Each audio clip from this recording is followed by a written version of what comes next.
person than Phil. I hate PvP. I really do. Whatever.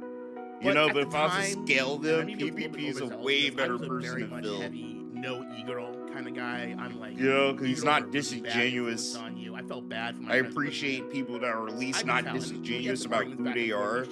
You're a piece of shit. Just own it, bro. Like, if Phil just owned who he was more, I wouldn't give a fuck, you know? I got a little bit heated, I got mad. But he's even disingenuous when he, like, acts like he owns his begging and shit like that, you know what I'm saying? You know he hates it, he hates his life. I want him to own that. I'll probably stop watching Phil if he actually owned that and actually just said it. I hate my fucking life, it sucks, you know? I didn't think it'd be like that's what I could quit. He starts confronting me like, oh, you're gonna try and burn me with this stuff. It's like, well, listen, man, you're associating with this e-girl, and if it's one thing with a weird e-girl, but this shit was not good. And I'm gonna go into some detail here because what I'm about to say is like serious allegation shit, and I don't want to come up with no receipts because I do actually have multiple witnesses. Wow. Multiple like people who have come forward about this. You should have came with some receipts, sir. What? This e-girl Snacks, who, mind you, I don't want to come with no receipts, Bubba. Don't talk about this anyway. Stupid motherfucker. Bro, PvP's gonna have so much fun with this. Handed herself to you on a silver platter. It'd be hard to say no. You probably wouldn't look. Bro, I have a feeling PvP's gonna have fun with this. He actually had, and we might have to watch Kino Casino react to this shit. You know. Right. I have a feeling, and if they don't, that'll be very sure telling too. It will. Before we get if into PvP's like, specifics, no, we're not gonna watch this. So PvP at this time, because we're talking, this is 2021. Okay, Max, yeah, I know 007 better than most of you guys. Like you and him did you know 007 is white? Like fucking yes. Yeah, this was this. Have you not heard his voice, bro? Kicked out of his house with his friend who used to live with his friend named Surfer. Now, I don't know if do you not know this guy? No, you think a black guy would got kicked out of his own house? No, I don't know. No, I am a newcomer to all the lore. Hell I don't involve come myself on. with this stuff online. So he was a nobody, basically, is ass, what you're saying. What do we call any fucking big people shit. like 007? He a trill ass white nigga, bro. For real. He's a trill ass white nigga. He comes to the cookout. He had a decent he always invited to the fucking cookout, bro. He might bring a little juice or some shit, right? He and Darlington did tons of shows together. It wasn't I don't care he's white. I don't care if he's black or fucking brown. He was in the sphere. The fucker's a consistent person. Ethan Ralph hate. He's a good man. He had done a big drama with Dick Masterson calling out New Project 2, and he did a bunch of other stuff with this guy named Chaggett. Who was that shit's funny. Did you know 007 is white? Thing I want to call out here, because you're dropping names. Isn't it funny? It seems like did he ever act like he was black? Like, did he ever portray has a like big he falling was, out with, and ends up basically trying to dump on at a later date. You just what? Oh shit! I didn't even know you were here. Masterson, you obviously. Me, everyone who he does stuff with. That's fucking. There's some drama, and the next thing you know, he just takes it upon himself later on to like turn on this guy. Smoking the weed, smoking weed, wax. It just seems like a running pattern. We're drinking, driving, all that, dog. Absolutely running pattern. Well, I mean, the key one is his friend Surfer, who is not obviously friends with him before, but he was living in Surfer's house without paying rent. Right, that's where he lived. Was in Surfer's couch without paying rent, and Surfer was his best friend for years.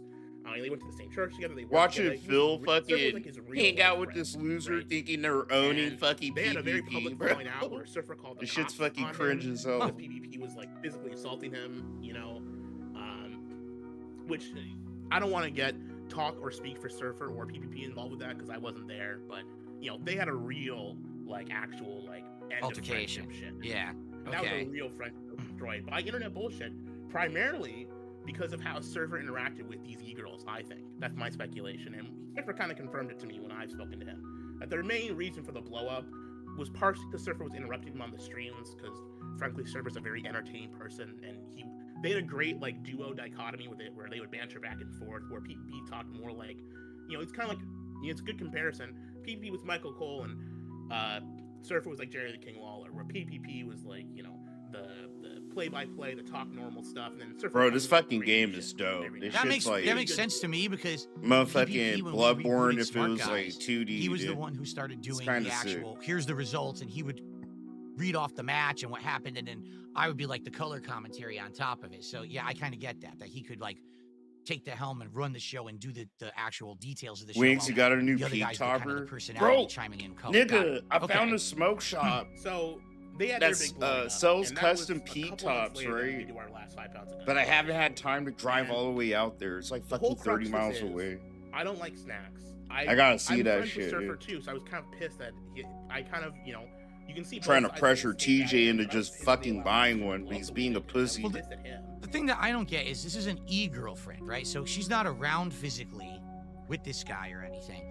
How is she interjecting herself into these relationships, like with Surfer, and you know, why is there even involvement? You would think that if you had a relationship, you would want to keep that separate from everything else you're doing, keep it out of drama and everything. But it seems like that's the opposite. That somehow, because he had this e-girl snacks, that it somehow permeated into everything else. That's kind of what I don't get. Like, how did everyone else get involved? When you spend 6 hours a day on a Discord call with these e-girls, you know, and that's when what you're primarily doing when you're not streaming or, you know, whatever the fuck you're doing.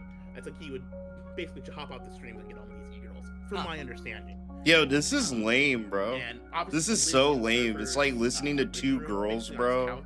So it's kind of hard to there's no privacy there. Okay, I gotcha. That makes sense. It's like listening to two like just jealous, bitter ex-girlfriends talk about this guy that scorned them, bro. Talking about the gossip they have on him is like nothing, kind of.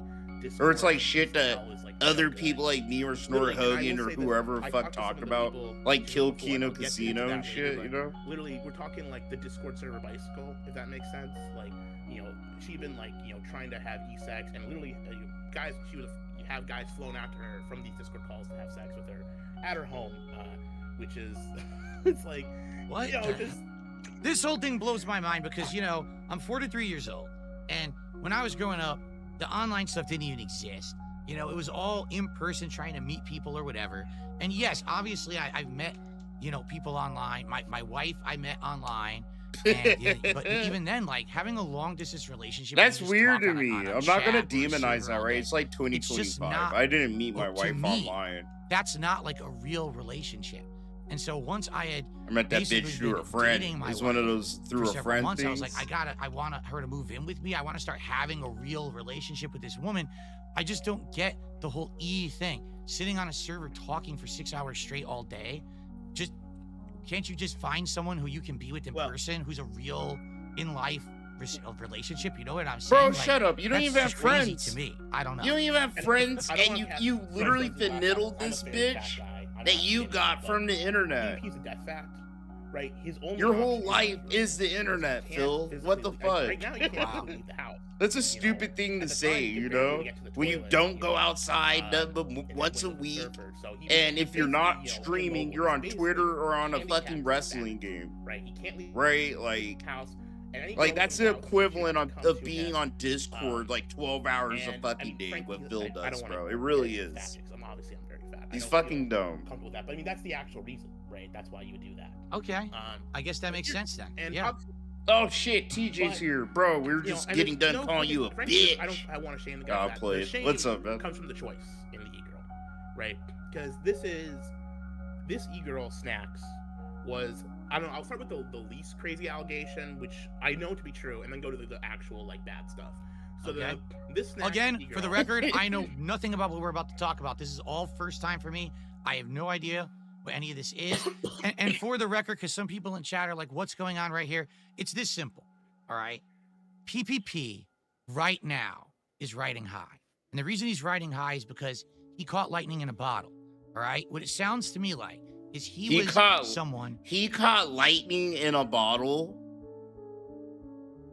Lightning in a bottle. He caught the lightning in the bottle. He on a fucking stormy night, bro. He got his fat ass on top of the tallest fucking tower in Canada and caught lightning in a bottle. And that was talking shit about other people on the internet. Okay, sure. Look at him. He has to look at the ceiling and shit, and he can't look at the camera, right? Because he's lying. He's like thinking of something. He's coming up with things in his head as he sits here and fucking rambles and bitches about PPP, bro. That shit's funny. Oh, let me come up with some. You know, it's like his expressions and his tells for when he's fitting or making things up or elaborating and shit. They're like cartoony, bro. Like, who the fuck just directly looks up at the ceilings and shit like that, dude? It was a lolcow on the internet. And he knows how bad of a lolcow he was. He was in lolcow circles, the sector, and he was making content and all that. And at some point, he somehow stumbled upon the perfect formula. I want to do a show with someone else, formerly kind of from this group, and we're going to basically make fun of everyone else, and we're going to act like we're the high horses above everybody else. But in truth, here's the truth about all of this, all right? Anyone who involves themselves in this kind of content and actively wraps themselves up in it on a daily basis is no better than anyone else. At any given day, you're going to fly too close to the sun, something's going to come out, and then you're going to be the new jackass, all right? Personally, I have tried to never, ever get involved with this kind of shit. When everyone else tries to get Phil on their show for drama and this and that, I say, no, I don't want to do that because I want to make meaningful, positive content for people on the internet, okay? But this guy, him and his buddy over there on Kino Casino, actively tried to use me for 8+ months as a way to get a rise on their show, to get me involved in their content. Listen how bitter he sounds, when it wasn't convenient anymore because it wasn't working, they decided to turn on me and start being negative towards me, and that's when I had enough, and I cut the cord. Now all of a sudden, Phil's the loser. Phil's the lolcow. No, Phil motherfuckers. been the loser. Phil's been the lolcow. You always were. But just because you found a way to get popular, because PPP found, like, he stopped acting fucking retarded, dog, like, every day on the internet, got his shit together, tightened up, fucking made Andy Worski get his shit together and tighten up a little, and they decided to produce a show that's actually entertaining the people, Phil. Do you see the line of logic he's trying to go on when it's like, Phil, you are a lolcow, you will die a lolcow. Everything you'll try to ever do, bro, will be a fucking objective failure, bro. Because you have no passion, you're unentertaining. Like, you're not meant to be a streamer person, you know? Not to be like everybody else and be like, oh yeah, Phil, but it's true.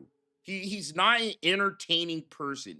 The only good quality he has, right, as a streamer is, like, he's good about talking without stumbling over his words all the time. Even though he mispronounces shit and misuses phrases and shit like an idiot. Like, he misused glass ceiling to describe the tech boom and shit like that, bro. When it's literally like a liberal term to describe, like, you know, the women struggle to get power in politics. That's all that means. It feels like technology finally hit the glass ceiling. It's like, what the fuck, bro? He's stupid. He's just, like, stupid. He doesn't know what he's talking about, but he's good at talking, you know, to a degree. He could be a good telemarketer or a fucking, like, salesman or something, right? Like, he could bring that fucking con man bullshit to a job, you know? Making fun of other lolcows. That's what he should be doing. You're not the ultimate lolcows too. So when Gahul I think about it, yeah, Andy and PPP, they were lolcows and kind of are to some people, if, you know, depending on how you want to use the word lolcow. But they're, like, they objectively did what Phil couldn't, right? And that's, like, get caught and doing very fucked up shit and all that hump and, you know, recovering and being able to do a show that's successful and shit, where they could go on vacations. They made tens of thousands of fucking dollars a month and shit, especially on a good month. Phil can't. Like, fuck. It's insane. It's insane for Phil to sit here and act like this is something to condemn them for, when that's like, no, that's actually commendable, because Phil can't do that. Rich can't fucking do it. Anyone else that's got caught doing stupid, retarded shit like Andy and PPP, bro, they're not been able to recover to be put in a good light where they got clout and juice and they make good money and shit. Fuck. I hate Kino Casino, but I will not let Phil slander people just because he's mad. That's fucking retarded. That's when he's mad at them, bro. No, go ahead. Like a little baby. Come back, because they fucking played him. point, They played him like fucking a fiddle, dude. I will say this: the lolcow sector, and I've experienced this a lot, and especially nowadays with, like, it just always creeps up. You're on that fringe of the internet that's like so close to the outer fringes of what like, the normal internet is, right? You're really close to a not so good part of the internet that's very fucking bad. That's like illegal. That's like you are committing actual like scumbag crimes and shit. And it's really easy to cross over. Andy Warsty's crossed over it a number of times. You know, we don't want to, you know, we all sweep it under the rug and pretend like it didn't happen, but Warsty's actually committed like heinous shit in the past. And I don't know, I don't want to say people. Yeah, Andy Warsty's a pedophile. He is. I don't want an allegation, but he is. He is a pedophile. I'm not sure if he still is. I'm sorry if my connection is bad. I'm not sure if I'm dipping or anything. It's chopping up a little bit, but it's fine. I've had worse on the show, so it's all good. Yeah. Let me see if we can close out some stuff quick, just to make this easier on all of us. But I will say, and the whole point of the story where we're talking about this is supposed to be a wrestling show. I know I'm behind, but this is supposed to be a wrestling show. After it happened. But it's like two bitchy, ugly men bitching about some ugly guy, ugly fat retard that's better than them, you know? Well, sorry, bitch, but revenge is a dish best served cold. You didn't address it then, so now I'm gonna come on here and make you fucking talk, look in the mirror, and see what the fuck you did. And what the fuck? What are you gonna make fucking PPP do? What are you? I'm gonna go on the dude fucking Phil's show, and I'm gonna get my revenge on PPP by trauma dumping and crying with Phil. I'm gonna get my revenge. Today's time for like, come on, bro. I can't take this shit seriously. I can't. Frankly, Phil, this is such a joke. What got me and what made me really pissed and want to talk to you was what he talked about your fucking wife, what he shat on her. That really fucking upset me. And frankly, there's no excuse. I understand it's the internet, we talk shit about each other, but there's no fucking excuse for the way he talked about you, your wife. There just isn't. It's not fucking okay. I said outright to him, you guys, by giving me a chance, yes, it is. Shining me in a it's okay. If you want, I'm not promoting anyone else's videos. What the fuck? Go watch my video when Cat revealed herself, okay? We saw Fat Cat unhood herself, bro. Holy shit. Fucking this bitch came out talking big dick shit. You know what I mean? Like, she's built for the internet. She's like, I know there's trolls and they're talking about me. I don't care what they have to say. I don't care. I'm a strong, big, independent woman. I don't give a fuck. Like, Cat came out swinging, bro. All right? And she is just as part of Phil's content as Phil is a part of his own content. She is fucking hands-on. I don't care what anyone says. She's a fat, retarded bitch, bro. All right? That could do better. And she refuses to. Because like Phil, she lives an easier life, not trying harder than if she actually gave more of a fuck about herself, right? Fuck her. You gave me a big rise in the internet community that I haven't seen in 10 years. I'm doing better. I'm getting more support, more views. You guys can literally say whatever the fuck you want about me. I don't You're care. actually a fucking pussy if you're like, content, about my appearance, about anything I do. I told them that, bro. Do not be bringing up personal shit. shit. That bitch came out fucking like talking her own shit. Family. She could suck There's a cock. No reason. They're not in my content. They have nothing to do with anything. She could suck anything. a cock and drink a Slim Fast. For a while, they respected right? that. But then slowly started noticing, oh, we're going to name drop. We're going to say an insult. We're going to do that. What it is they got to push that boundary. They got to feel like they're the big kahunas in charge. They're the top dog in the yard, and they can get away with whatever they want. Even though they knew it was wrong, they're still going to do it, right? So there you go. I don't have the chat open right now, so I don't know what people are saying, but, you know, it's fine, because this needs to get said. All right, now that I got your attention.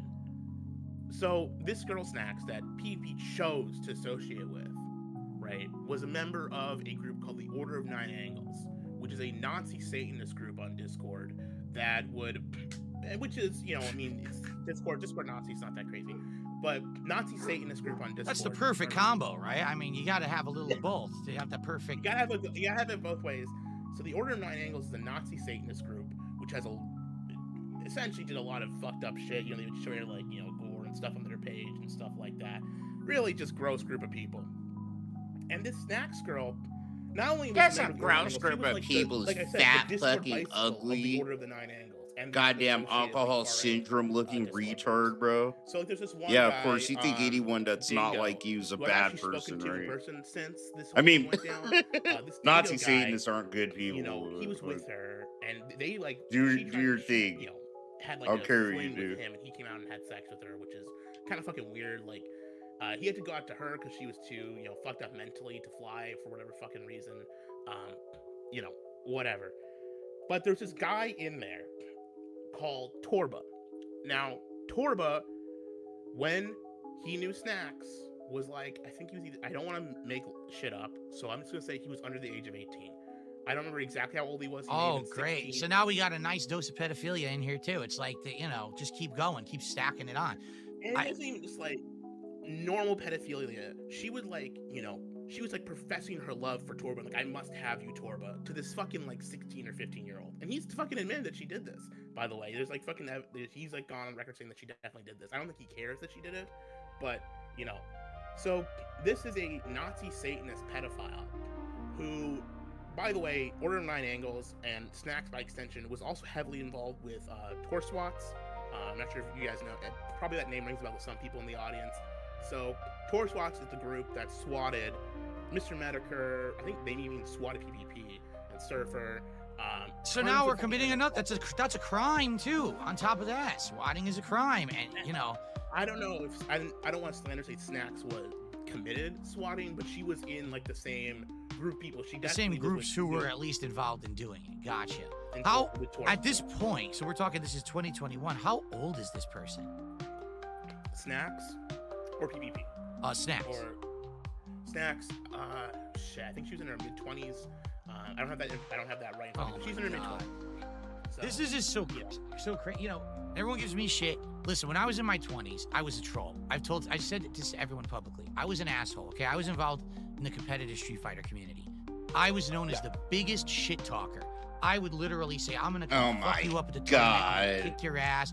I'm gonna. Phil, shut up. You sat here and fucking like talked to some bitch when she was like 17. You're like 30, bro. It's fucking weird. That's even weirder if you want to ask me. I'm gonna do that. I look back on through it the DMs, and I regret it because I'm in my 40s, and I'm like, man. Instead of that, I we gotta touch so a much more positive. Yeah, dude, these hardcore pedophiles in his fucking Instead, I look back and I'm like, wow, what an immature asshole I was, right? Who are you, Now, I Phil? guess the new thing is when you're in your 20s, you got to be involved with as many fringe, insanely socially reprehensible criminal circles as you can online. Spend all your time online in chats, doing fucked up stuff. Like, to me, it's just like crazy. It's like a culture shock to hear this because I'm so far removed from that. I'm not so far removed, like my parents are so far removed from it. They don't even know what shit on the internet is, okay? They don't even get the internet. They're a different generation. It's a I'm the generation that grew up with it, but I was never Phil. involved in any of this crazy shit. Now I hear like the whole new generation, this is how everyone grew up. Everyone's online, doing this online shit, crazy fringe shit, like, oh my God, like, it's a weird, like second society online of people doing this stuff. Shit. E-girlfriend just blows my mind. Like, she was an e-girlfriend to multiple people. Like, the Nazi Satanist pedophile e-girl that you cheat, bro, I don't know where to go. I'm sitting here fucking like, okay. For all I know, actually, they're still dating, by the way. I don't know if they've broken up. I never heard that they broke up. And I've talked to a lot of people who are in PvP's inner circle, like Perspic. And by the way, shout out to Perspic. I'm sure he's fucking thrilled that I'm talking about him on your stream. He's probably gonna, you know, come in his pants hearing that. No offense. You know, Perspic or fucking Brian Dunn. God, this dude's so ugly. He looks like your standard DSP supporter too. I mean, frankly, like, which is kind of hilarious, you know. This shit, when I heard this guy isn't part of Vortex, but he looks like he is. It's not okay. But also, shit. So Mexican guy, also not one of the PP inner circles, one of the OGs. You know. Okay, I have business here. Back in the day, you know, you would think, man, once you knew about this shit, you would fucking like, you should like do some background checks, right, or anything. But this woman literally sent him like boxes and boxes of candy. I have the theory that she was like a death fetishist, that she would send him boxes and boxes of candy and cookies and shit to get him fatter and fatter. Maybe. Yeah, just like Phil. by the way. She drew, puts his wife on the DoorDash, get her fatter and fatter, naked together, so no one else could have her. Knows what. And Cat Street prospects are in the toilet now, dude. This was when he was doing this. He was at the peak of his preacher dump, because his family's a preacher family, right? He's this moral high ground guy. I've heard this before. Yeah, I heard a little bit about this, that apparently he actually grew up in a preacher family and everything, which is crazy to me to see where you ended up, right? He was going after guys like you called Dax, Dick Master and Diddler Dax and stuff. Like, he would go after these guys really hard and be really, really like, I'm the morally upstanding one. I'm the morally upstanding guy who can talk to God. I will call the wrath of God. Yeah, he was like the Nick He was, that's true. He was like the Nick Redica, of that era. It's fucking pure. Until he showed his asshole on the fucking part. And it pissed me the fuck off. So I had to make a video. I made a very long video about it. Everyone at the time was really pissed at him. They wanted him to address it, and he just never did. And this was about a couple months before Kino Casino started, right? Okay. So he basically just non-addressed it, didn't talk about it, and then just let one of his capo circle of e-boys, because he just surrounds himself, by the way, with a bunch of like gay guys online, which no strong chance against gay guys, but like he exclusively surrounded himself with these like gay orbiters like Perspec or the Squire, right? And it's just weird, the PvP capos guys. I don't want to go into that too much more, but so they basically ran defense control for him, and then when it's all said and done, he moves on, doesn't get addressed, doesn't have to fucking reconcile, doesn't have to apologize, and can just move on. Of course, later on, with Warski, tried to defraud his audience by using like scam Russian payment sites. I'm not sure if you've heard about this. No, again, I hear nothing. But when I started getting involved with Kino Casino, all right, like the first week, I had people coming out of the woodwork who I don't know, people who actually hated me, said, no, you're doing the wrong thing. You don't understand. Those guys are into some fucked up shit. They've got bad history, bad track record. That's the last people you want to associate with. But I'm the kind of guy that like... No, shut the fuck up. Phil's a fucking bitch, and he knew he was making a bunch of money, and he fucking cussed people out and banned people and said, no, they're my friends. That's the reality. But, Phil's gonna retcon it. He's gonna be like, me. I'm a really reasonable person, and I like to give people chances. No, he doesn't, bro. I don't care about what you did in your past. What I care about is, like, who you are now. I mean, I look at my past and the fucked up stuff that I did, and I'm like, well, I know I'm not that person anymore. So if I changed, I assume that other people can change too. But then it seems like get out of here. History tends to repeat. Would he do that for duty? I mean? So. Would he do that for duty? He's done it with everyone. I don't think he would. PP's done it with Godwinson. He did with like if duty hit his head even more than he probably already has through his life. He's turned out, and he's like, I'm gonna be a Phil supporter. When he brought, you think Phil would accept him with open arms? I don't think he would. Andy Worski before PvP was streaming to fucking. Dude, shut up, Max. This isn't a fuck duty stream, bro. Streamer Andy Worski. Don't trauma dump about duty here. Huh? Right. Time you out. He provided him with the equipment and the money to make it happen, but like. Before fucking PvP, he was streaming with a guy like Kyler, doing Twisted Minds to like nobody. No one gives a shit about him. And frankly, in a year or two, when PvP and Warski have their big blow, which will inevitably happen, as we all know, it's a circle of life. What's gonna happen? PvP is gonna get dumped by Warski. Warski's gonna move on to a new show or new co-host, and PvP will just become another of the long line of previous Andy Warski co-hosts up there with JF and Anal Vape. Right? That's the people. That's who he is. It's a nobody. And frankly, I thought PvP was better than that. I thought he had a chance to make something better of himself, or at least get offline and do something real with his fucking life, which he just hasn't done. And he is because... Well, he actually makes money from it, and he doesn't get as much backlash as Phil. Why stop, right? Moderate success online. I mean, if you compare him to actual live streamers, like real ones, it's fucking nothing. They get a couple thousand views. They get some money, whether it's botted or not. They have histories of botting in the past. And see, I don't know that either. Yeah, you do. You bought too, Phil. I hear all this shit so far after. Well, they bought. Yeah, I heard. Why would someone do that? They've got people who go in there and throw them stuff, but they know it's gonna happen. Like it's pre-planned shit and everything. So Projecting. Projection. He's fucking projecting. Oh, this is killing me, bro. This is what you do, Phil. You fake tips. And you coordinate tips with the two people They'll do that shit with you to make it look like you're more successful than you are. Look at him. He's gonna make something up. Fucking, I hate you. I hate you so fucking much. He's a piece of fucking garbage, dog. Oh, this is killing Tell me me this inside. after the fact. I hear all this shit so far after the fact.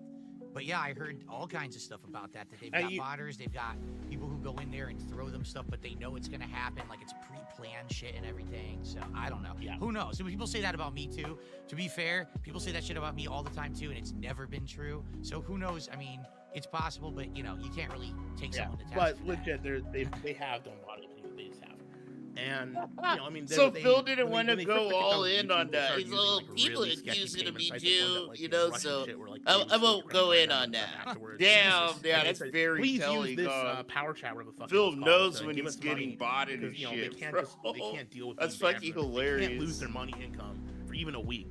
But the reality is, this is fucking death sentence. He's achieved mild success, not enough to actually like lift him up to like be like set for life, but enough to keep him like comfortable and fat for like a couple years. And when it all comes down to it, the Uber Eats ordering, the fucking nonstop, like no movement, no need to have activity, shoving his face full of food, he's going to be dead within a decade. Like the health problems he's gonna have. Is that a jab at Phil? It's because Andy is that like a sneak, like a sneak shade throw at Phil? You know, forced to go get a fucking real job. I don't think say it that is. About you, but you know, to be fair, you actually spend 8 hours a day streaming, usually multiple days a week. He doesn't. I didn't think that'd kill me. Fuck. This is what I said to people because they say things like, "Well, we're upset because Kino Casino's not streaming today," and I say, "Well." The reason the Kino Casino doesn't have to work hard is because when they turn on the stream, a bunch of morons throw them literally thousands of dollars the moment they turn the stream on. So now they're like, oh, now we don't have to work this week. You know what I mean? Like, if people were smart, you would be like, I want more of them. Let's make them earn the pay. Guys, that's retarded. You know why, right? It's because PPP and Andy don't just like burn all their money, right? Like, on stupid shit like a fucking goddamn wrestling game. They have some savings. Like, I'm bad with money. I've always admitted it. My wife's the one that's good with money, right? But I'm not like bad with money. Like, I have a jar that has like $1,000 in it. I'm trying to save for a new computer. I have a savings account that has a couple tens of thousands of dollars. My checking account has about like $10,000. Like, I have money, you know, put away and saved. But like, yeah, I spend money when I feel like it, especially with some shit I want. I just bought more nano blocks. I did. I just bought more nano blocks and a case to put them in. I buy things that I fucking want because I'm like, Phil, I actually work hard, you know? I might make a couple bucks doing this on the side, but I make all my money from all my fingers in the in real life pies I have them in, you know? And I'm fucking out here grinding. I'm like a fucking in real life content creator without the camera. I really am. Like shit. And you got Phil trying to say that Kino Casino doesn't work hard.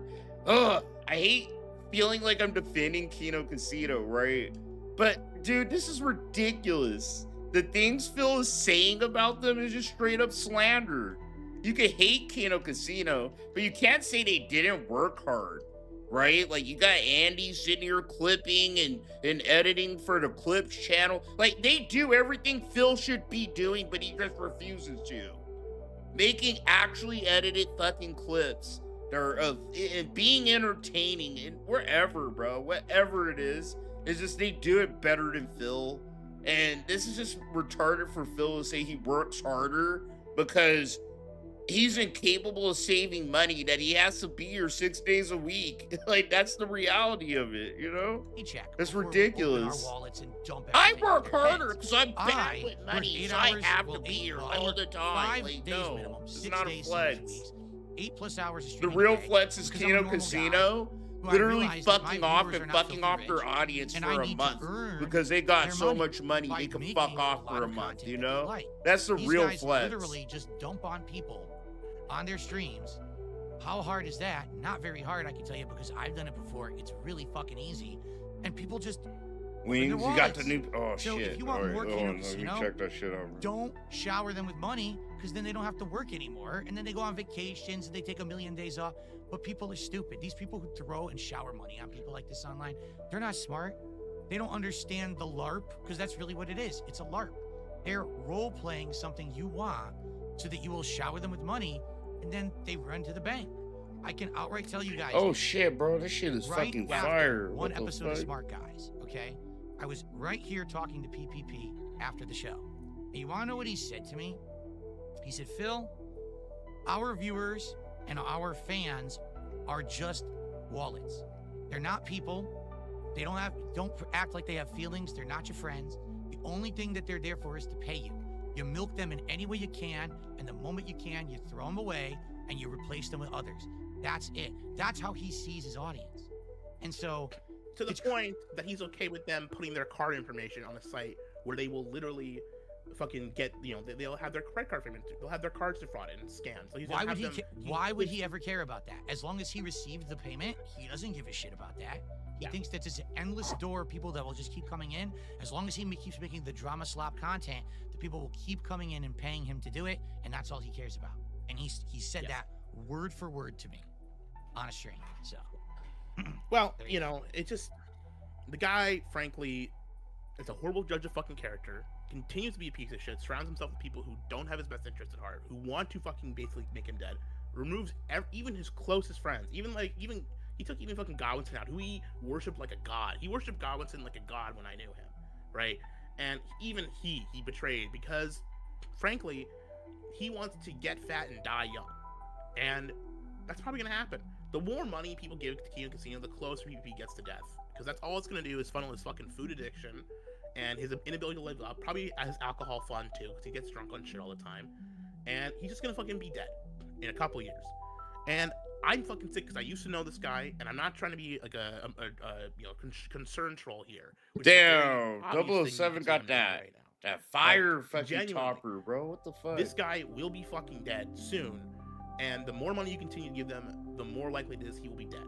So if you want to see the guy die, it's similar cases to like King Cobra JFS, where like if you give that guy money, he's just gonna spend it on booze and it's gonna get closer to killing him. It's the exact same thing with PvP. I hate to say it, really. I think that's kind of the shtick. And what am I listening to? Like, people actually. This fat, ugly retard nigga better be fucking LARPing and like taking jabs at Phil. Or it's like, what am I listening to? I think it's sick.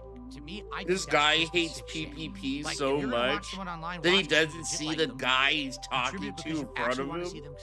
Oh, it's like he's a springboard for Phil to like project his own shit on the PvP. Isn't that the opposite? But I think there are people that is a sick fetish where I will, like you said, the death fats or whatever. Throw them the candy, throw them the stuff, so they'll keep going. You want to see them get pushed over the edge. That's just, that's insane. That's like the wild, broken human culture, in my opinion. That's why I don't want to be a part of any of this shit online. And I hope people now, just kind of see with all the shit that these people are involved in, why I don't want to get involved in these circles. These guys were trying to push me into this shit. You know what I'm saying? Moo Moo Buckaroo, what is this trash? Obviously, I'm on here talking. You answered your own question, bro. And obviously, I think you answered that for yourself, but right? frankly, I don't care. I want to talk shit about this guy because he pissed me off and he made fun of me and my family. And if you want more details, I've got plenty of documented videos and go into further evidence about this shit. And I will say, all the claims I'm making, they're not fucking coming out of my ass hat. I had actual people who were in these servers tell me about this and confirm it all to me. Also, fun fact, before we move on, because we should probably get to the wrestling now, because we're pretty far deep into this. And I'm sure the audience... no shit, bro. What the fuck, bro? We will talk about you guys just trauma dumped about PPP for like an hour. Some people are shocked right now in chat, and they're like, what is going on? Listen.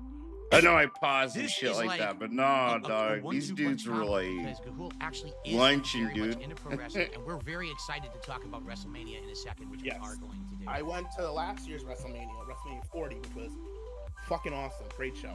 I love that show. It was so good. It was so... I've been to 3 WrestleManias, and that was my favorite live WrestleMania I've been to. It was so amazing. One of the best shows I've been to live. But I will say before we close out, fun little story. So Torba, the underage boy, right? We'll call him the young boy Torbo, the young. It's like, Torba. wait. I still got more to say about Torba was a PPP, huge okay? PPP fan. Fuck, bro. He loved PPP. He was one of his biggest fans, and he would just talk nonstop about PPP to Snacks. And because that got so annoying to Snacks, bro, he decided to leave Torba to go to date PPP. These two retards don't realize like how PPP is able to spin this. Like, I confirmed some of this shit, right? Like, yeah, PPP like showed his asshole in a park, and he kind of was like the Nick Redick, like Timu Nick Redica back in the day, you know, and all that shit. But like, if I have to defend you and you're a piece of shit, that means the people that are talking about you are bigger pieces of shit than you are, you know? Like, just fundamentally, bro, because I know who's who, and I know how bad they are and who's done what, but it's just like, if I see you talk about somebody else, you're clearly a bigger piece of shit, I'm gonna sit here and be like, dude, what the fuck? Instead. That sucks. Sucks I have to defend pieces of shit like PPP. I hate you. I'm gonna stop but like, being a pedophile. these are two actual bigger loser bums. You know, it's like than he is. So you can even say, well, it was way in the past. You know, maybe he didn't know, and maybe she didn't tell him. Like what did Kendrick say? Kendrick Lamar said it perfectly, bro. In the year of our Lord, 2024 AD.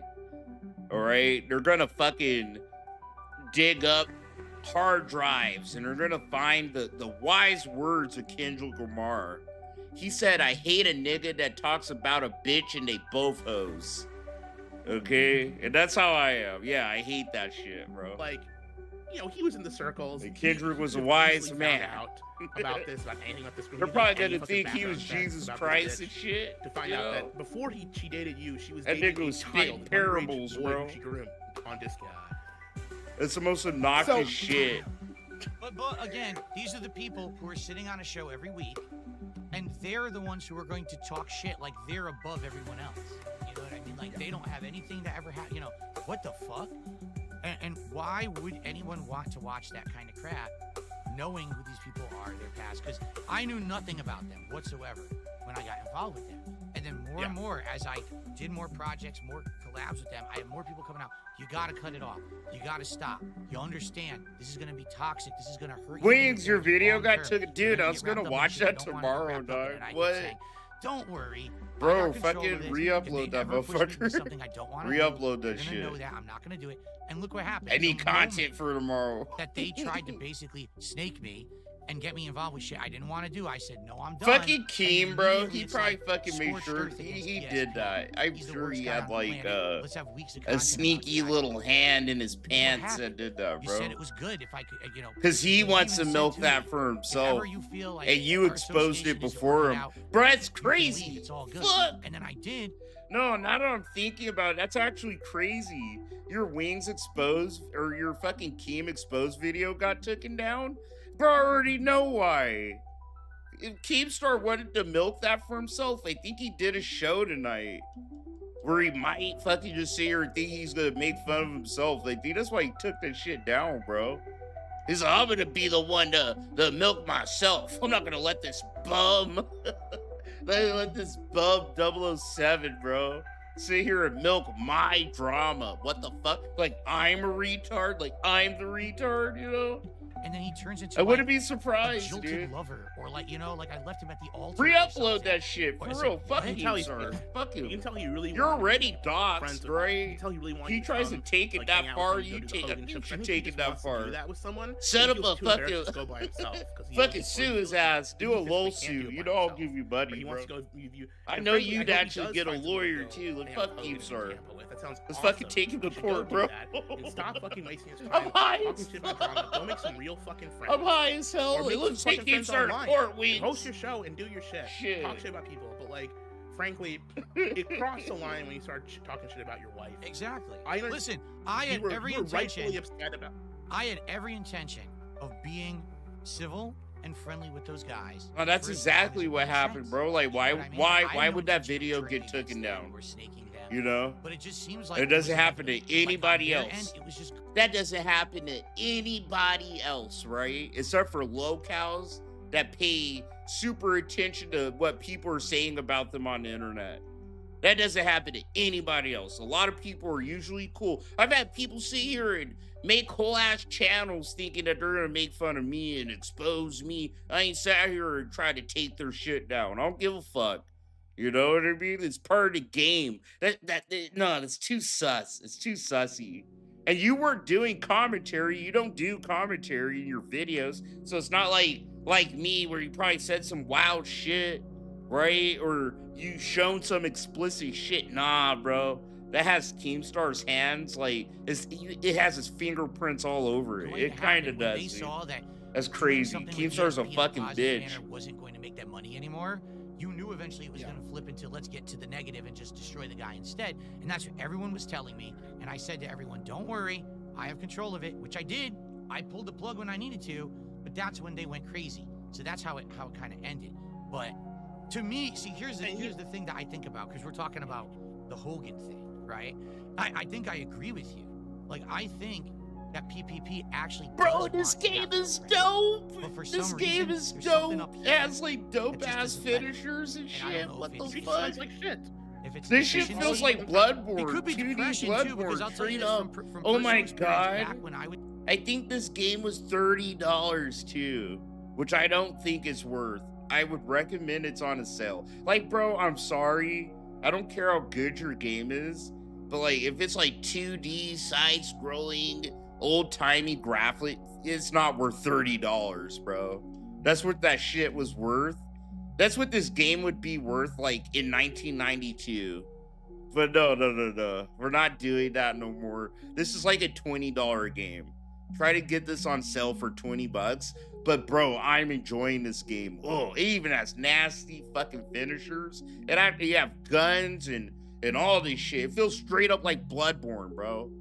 You know, and I never played Bloodborne, but I've seen enough of it. This is like a Bloodborne vibe game. It feels like 2D. It's fucking dumb. I really suffered badly from depression. It's dumb. Okay? It's dumb that it's fucking 30 bucks. Literally, I destroyed friendships in my life for no reason. It wasn't like I don't like this guy or I literally would just say, time to fuck this friendship up. And then I would act like an asshole or not ghost someone completely. And then my depression would make me feel worse. Like it was like an endless cycle. You feel depressed, so you do fucked up things that ruin your life, and then you feel more depressed, and it just feeds itself. Maybe that's what it is. I don't know. I'm not a psychologist, all right? Well, but clearly. It was wild the way that he was acting like he wanted to be my friend. I was trying to tell him, nah, dude, there's kind of boundaries. I'm not going that far because I got a life, I got a wife. I'm never going to really be to that extent. And then when he goes too far and actually insults my wife, then he loses it. Maybe that's what it is. Maybe he was angry because I said I wouldn't go hang out with him in Florida, and she was the reason. So that's why he's so angry at her and starts talking what shit the about fuck? Maybe. Do you hear this level of spin? But, I mean, frankly, do you hear this spin? Because he's done every fucking... I mean, obviously he did with me, but like... Oh my god, bro. I swear to God, Phil should have been part of the Trump administration. Oh my god. He should be the press secretary for Trump. Like, oh, bro, Phil would be so cracked after that job for Trump. We were only like loosely friends. Taking reality and just bending it into like, shit that ain't even all happening. people he's been friends with, I kind of know, right? Besides Worski, Fuck I don't know me. shit about Worski. What the fuck? The only thing I know about Worski is I knew his old co-host. Why do you think I say he's just like Donald Trump? He's like a Timu Donald Trump, bro. And I called Donald Trump the locale president. I want that shit in the history books, okay? The first locale that became a political goddamn force. I apologize. Oh, yeah. Sorry about that. Okay. Apologies, Super Bonton. It'd be worse than Christian. Mistake. I went zoop. Christian would tear us into fucking oblivion. But no, every friend group he's been a part of, he's burned or destroyed. Leo Pirate, Perspec, Godwinson, me, Surfer, even his real life friends. He's burned everything, and maybe he has new friends now. Well, I'm pausing a lot. Like we're behind, guys, so they're probably not talking about it anymore. But I don't care. This is what I'm here for. You know what I'm saying? So I don't care how far behind I am. It's impossible for him. I'm here for this shit. just like this. I don't give a fuck about the wrestling bullshit. You know what? This shit's and you can say we're talking shit about him and how, oh, we're so pathetic for talking shit about the guy. Frankly, you talk shit about Phil's wife, I think that gives Phil carte blanche to say whatever the fuck he wants back to you. He can be as mad, he can be as angry as he wants, and rightfully fucking so. He can be as mad, he can be as angry as he wants, and rightfully fucking so. Fucking, you hear this lisp in this motherfucker? Ugh. It's like he's either so fat, his face is so fat, bro, his tongue can't move, or it's just like he has a retarded person's tongue, you know, like genetically. It's just like, Phil has carte blanche and talk about whoever he wants. Sounds like a dickhead, I swear to God, bro. Because you don't insult a man's fucking wife. It's not okay. You don't insult a man's wife. It's just simply not good, especially if you're even somewhat friendly with the guy. Especially someone who doesn't consider the wife, isn't online, doesn't post about her shit. I understand people talk shit about, like, fuck that shit. I insult my own wife. Like, me and my wife insult each other. Like, we joke. We have, like, that relationship that, like, Al and Peggy have and married with children, but we actually fuck each other. Well, we insult each other all the time, bro. Fuck it. I call her bitch all the time. Shit, my wife's a straight up spurred. Bro, I had to hide this stream. This is one of my favorite streams. I had my wife play fucking Tekken 8 with me on stream, bro. And she was spurging out worse than Phil, worse than I seen Wings. Like, oh my God. I was like, bro, you're embarrassing the brand. You're fired. I told her on stream, you're fired, bro. What the fuck? She's screaming at me. You're cheating. That's why I love her. Like, that's why I love her, bro. I troll her all the time. And she gets all mad, spurs the fuck out. But at the end of the day, she knows I'm just joking. And that's why she does like me. Like, that's why some people like me. Like, I don't know. She likes my sense of humor, bro. Fuck. I turn everything into a joke. And I've even done that myself in the past. She fucking hates it sometimes. Put themselves in line in the content. If Kat was on, you gotta be able to fucking, I don't know, fuck, shit about her that way, that'd be a very different thing than talking shit about someone that doesn't even show up on camera. It's not fucking okay. That's right. Fuck that shit. I think it's my wife's came on stream. Phil's purposefully, right? Like, my wife will pop in if there's something she wants to say and she hears me saying something about Phil, makes her ears perk up. And she's like, oh, I gotta say something. I'll let her get on the mic, right? That's like once in a blue moon. She's not part of any of this shit, right? Or my son, he played Tekken. You know, I let him play Tekken when we were hanging out once, right? But he's not part of my shit. But Phil is purposely made his family, quote unquote family, a part of his shit, the cat and the wife. He's made thousands of dollars off the cat just showing you the cat, right? And he's like, I'm gonna have my wife make fucking food for me for the streams. And dude, don't forget, he wants to act like the cat reveal stream never happened. Go watch the cat reveal stream and it validates every single fucking person, bro, that feels just like me. That cat isn't, like, she isn't off limits, bro. She is not off limits, especially, you know, after that reveal stream. She came out, bro, pulled her little fucking dick out her pants, and just like, I don't care what anybody says about me. I don't care about the trolls, and you can say whatever. I don't care. Bro, nigga, dude, my videos are crap. Go watch my shit on the cat reveal stream, okay? Like, fuck that shit. It was my favorite, that's probably the favorite video I have ever made. The cat reveal shit, I'm sick of people saying, like, oh, shit, oh, don't talk about Cat, bro. She's not part of it. Dude, fuck that shit. She's made herself a bigger part of this shit than I have. Or, that, like, I probably made my shits. Get out of here. Who's that Pokemon? It's that bitch Cat.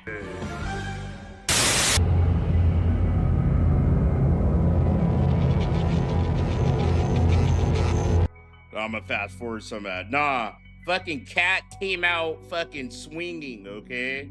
Cat came out swinging, talking shit.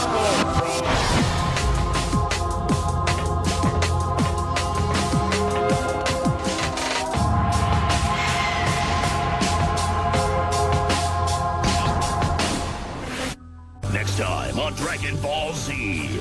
And it's bullshit, he's making this up. So then I took a picture of you decorating the Christmas tree. Right.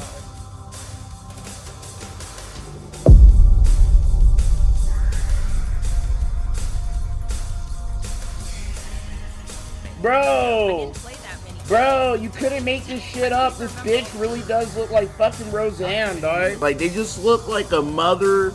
She looks like a fat mom. You're married to a truly gifted Blanca player. Did you know that? Now, I mean, it's happened so much that I just don't care anymore. I've learned to not care about what the like. I know there's trolls watching this, and I know there's trolls restreaming it, and I don't give a shit. I just don't care. Bro, she's so ugly.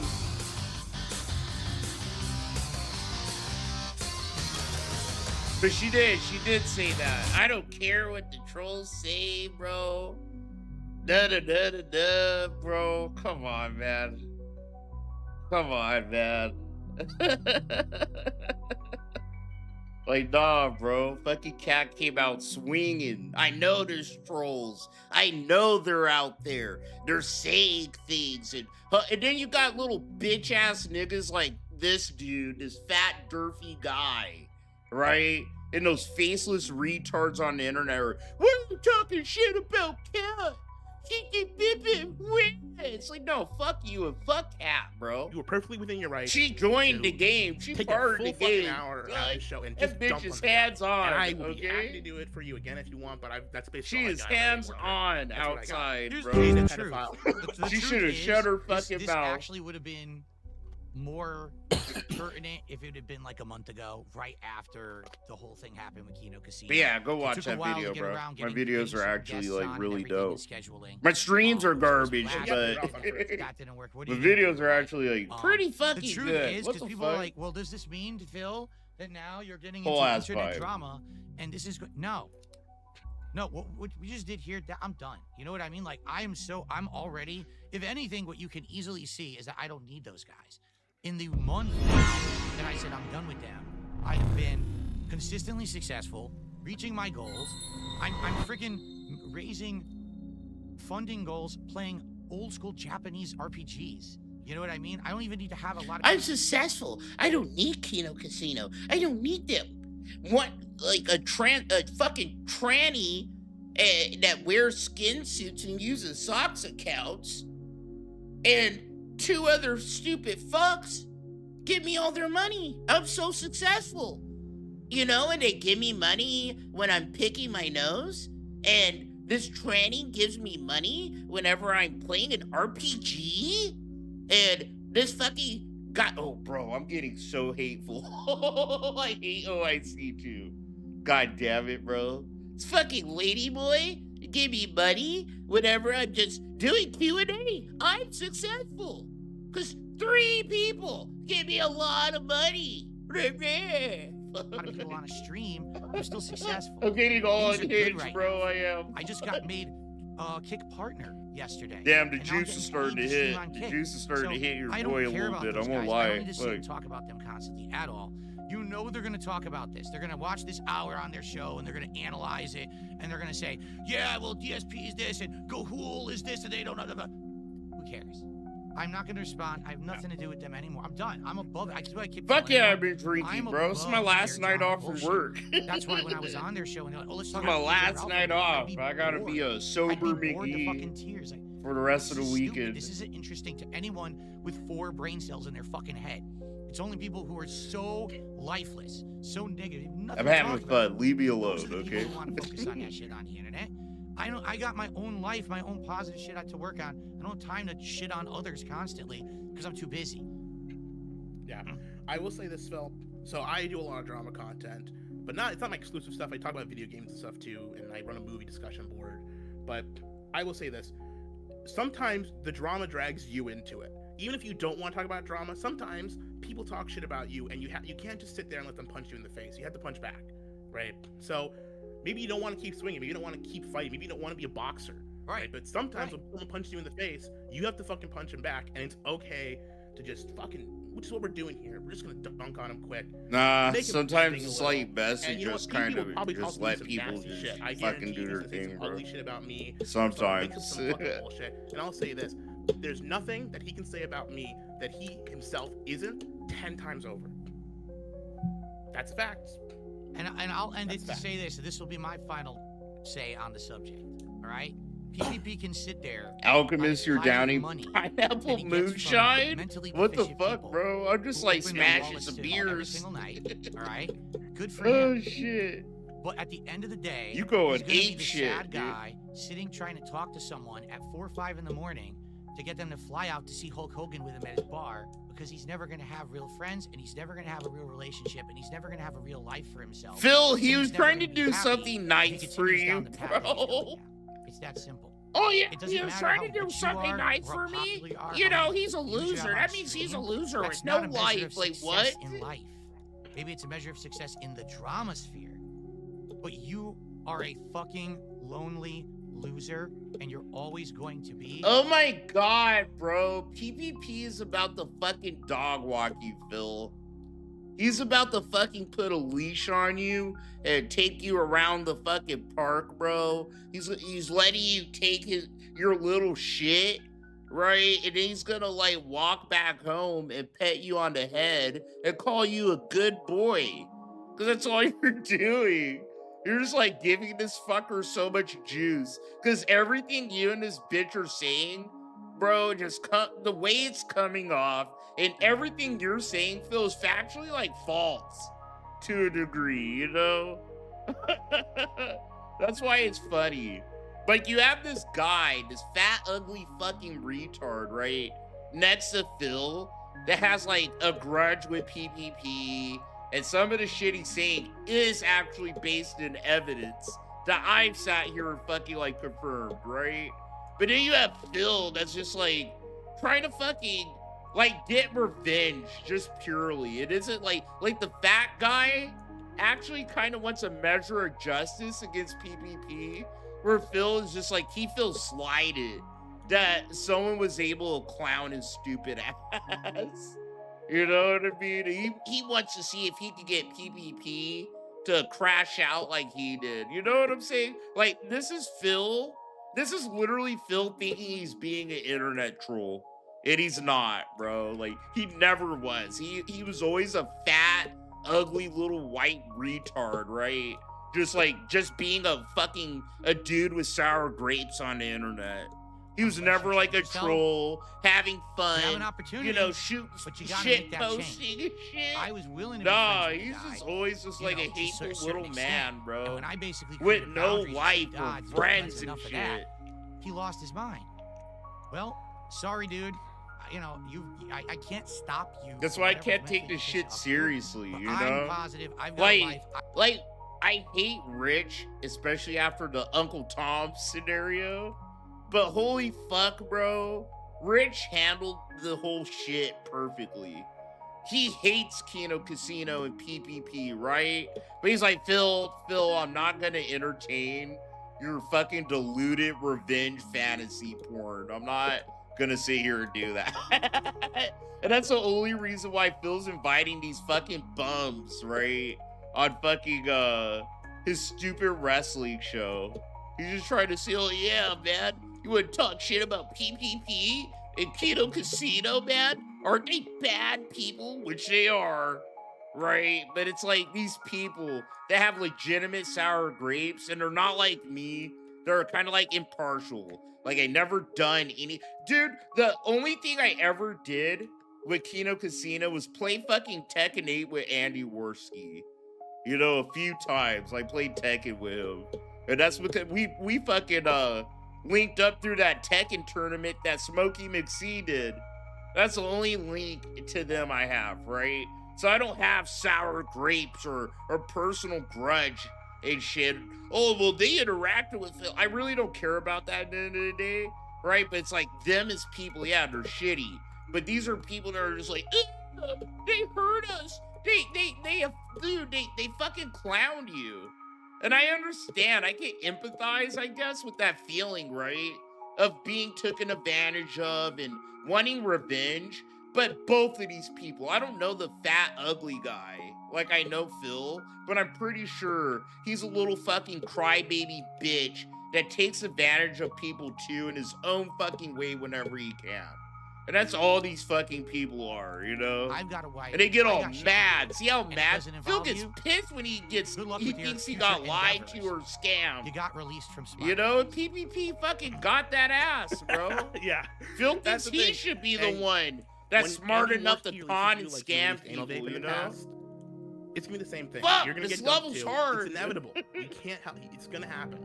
So, and frankly, I will be there laughing when it does. Well, that's it. Let's move on, right? Let's be positive now. Enough of this nonsense, enough of this bullshit. We've got a good chunk now left of the show to actually talk about pro wrestling, which is what we're all here for. So thanks to everyone who got through that first segment. And we got a few shout outs to do, not a lot, because I knew there wouldn't be, because half the people here have no idea what the hell just happened, but it's all good, because now we can actually do a wrestling show, which is the purpose of the show. Yeah.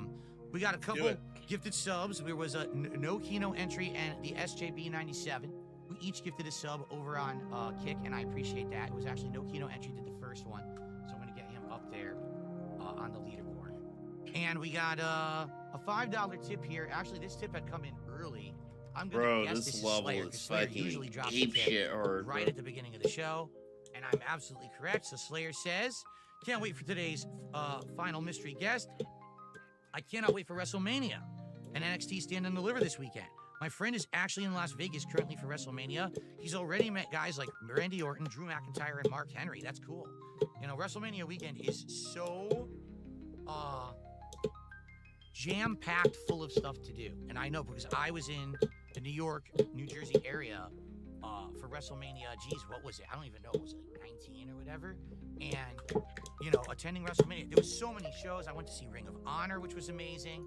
And then we went and did the whole developmental stuff. I think it was like NXT at that time. It was like off TV, but we were able to watch like guys like Eric Rowan have a developmental match and stuff like that. There is so much content. You could go get autographs. There's a million things to do. So I'm glad. Fuck yeah, bro. Let's go. There, at WrestleMania. So now, guys, we're going to get into wrestling content. The way it works is very simple. If you contribute, I'm going to give you a shout out. Oh, yeah, dude. Revenge. Ooh. Revenge feels really, really good, bro. It feels really, really good, right? But you got to know when to, like, chill. You do. You need to know when to go, like, I got my dose of revenge. It tastes good. You know, it's like a little dish of gazpacho soup. It's a dish best served cold, like gazpacho. A little cup of it. A little cup. But some people are like, oh, bro, it's a dish? A whole ass, like revenge is supposed to be an entree. No, it's supposed to be like a little cup of cold soup, bro. You know, you get a couple sips of it, you fill your stomach a little, and then you kind of move on. Hopefully, shit. Packs of cards here. And I have 7 left, and these are the last 7 I will ever Revenge have, isn't a because bad the price thing. of these has gone It so depends on exponentially how up. you It's go ridiculous. about This it, pack bro. was $70, You just get revenge for right? the sake So of I'm not gonna revenge, continuously right? drop It's $70 very for a bad. few collectible cards. But there is but I got the setup justifiable ready to go. revenge, dude. If we There happen to is. hit $100, I can go right ahead. There's a lot of and, fucked up and do people that in this live on world, stream. and you know, And, oops, they get away with a lot of shit. People deserve revenge, but one so way or ready to go. another. At a moment's notice here, and that's it. So I think it's time to start talking wrestling. What do you guys think? I hope so. Let's get some support tonight, please, guys. The goal is 150 as always. It would be great if we could hit that by the end of the night. All right. So first off, before we start talking about WrestleMania, Gahul, I'd like to ask you up front, what have you thought, in general, what are your thoughts about WWE in 2025, particularly since they relaunched Raw in the new Netflix era, Triple H fully in charge of everything? Do you think it's been good? In general, just what's your vibe of the last, say, 3 months of WWE? So, I would say, I mean, I thought WWE was on a really good streak. Actually, up almost until the Netflix takeover. I think there's been some rocky steps here and there. It's definitely not been perfect. I think this WrestleMania build has been, I wouldn't say bad. I'll say it's been a bad WrestleMania build. I think a lot of the matches on paper could be good. And historically, one thing you could say, because I've been to a couple WrestleManias, and two actually, I've been to three. I've been to New Orleans, New York, and so that was 34, 35, and then 40 recently. And usually when a WrestleMania build is bad, the actual show is good. Usually if the WrestleMania build is really good, then the show actually usually underdelivers and it's disappointing. Historically, at least. That was back in the Vince era. Obviously last year's was an anomaly. The build was amazing and the show was amazing. Right. This year, I would say the I'm gonna skip ahead. No, sounds like they're done matches, trauma dumping about PvP. The big matches. Listen, comedy storylines are good, but they have to not be super drawn out and long. Is my theme, right? They're very funny at first, but the more you repeat the angles, like telling a joke over and over again, then it's not funny anymore. Right. So you can be. It's funny the first couple weeks, and then, you know, if this is like a month-long storyline, they need to get the mask off of, you know, El Grande Americano right away. Now, the funny thing to do would be to take the mask off and it's not Chad Gable underneath. Right? They somehow find a way to get someone who looks just like, has the exact same physique as Chad Gable. If they got someone in NXT who looks just like him, they take it off and it's not him. That would be like, everyone would lose their shit. But I don't think that's what's going to happen. No, I don't. And will someone be unmasked at WrestleMania? I don't know. If they do, like if Chad Gable gets unmasked, then it's kind of like, what was the point of this whole plot? Because it ended so quick, you know? So I feel like maybe there will be some antics there. There's obviously going to be interference in the match from each stable. Honestly, who do I want to win? Obviously, I want El Grande Americano to win. I want this plot to continue. I want to see antics every week with this guy, but I don't know what they're going for. Who do you think will win the match? I think frankly, it's going to be Ray. I don't think Ray's losing. Ray, I think you're going to have the babyface go over. You don't want to like have it's WrestleMania. It's supposed to be like a feel-good show, right? Yeah. For the most part, especially since I think Cena's gonna win and it's gonna be a heel closing the show. I think you have Ray win this, and probably through some cheating, but you might be right. If we're going by, if this wasn't WrestleMania, if this was like, you know, the Elimination Chamber this match is happening at, I would for sure say Chad Gable's gonna win. But you know, this may be the final match that they're having. This may be the finish of the story. Just they're doing it early. Yeah. And if that's the case, I would say Ray wins. But it could go either way. I could see it going either way. And the funny part is, does it really matter anyway? Because there was no stakes. There's no title. It's not mass versus mass. So it really could go either way and doesn't really affect them. So, okay. The next match for night one, Jade Cargill versus Naomi. Oddly enough, no stipulation, no special thing. It's just a match. And I thought for sure that when they finally announced, you know, this is going to be the match at WrestleMania, that it was going to be like a grudge match, a no holds barred. I can't even stand to look at like that guy or something like that. Considering the fact that supposedly, you know who he reminds me of? Jade back in the fall. He reminds me of that fucking furry degenerate that we were able to fucking excommunicate, Harry Otter, bro. He looks just like that fucking freak Harry Otter did. You know, it's kind of like a brown guy that's bald and fat and obese and just ugly and dirty looking and shit. All this time off TV, and now these heated back and forth. You wanted to appeal Wings? Let's fucking go. Naomi saying she did the right thing. Keemstar, Jade was basically trying to steal Keemstar can Bianca's suck thunder, a dick. become the new Bianca Belair. Fuck yeah, dude. Tomorrow, we're gonna catch up with one other locale. I want to leave some shit for Saturday if I decide to stream. But we might catch up with Josh Block, and we're gonna watch Wings' video exposing fucking Keemstar, dog. So and she was trying to save her from hell that yeah, and all dude. of that. And now she's got a whole I'm glad you new won that. persona, caution, right? Or whatever. Caution tape all over her body. No, I am not watching iDubbbz content. Fuck no. Dude, I'd rather stick a fucking needle in the head of my penis, dude. To watch I knew what it was gonna be about too. Bro, iDubbbz is just dead. He's dead, bro. I don't know who he is. Like, I had a feeling his content cop was gonna be about like a right-leaning content creator. I knew it's gonna be some vibe like that, right?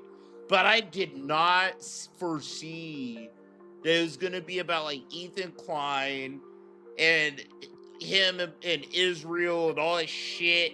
And they have this fucking terrorist propagandist, fucking that fat bitch Frogan and Hassan. And no, bro. No.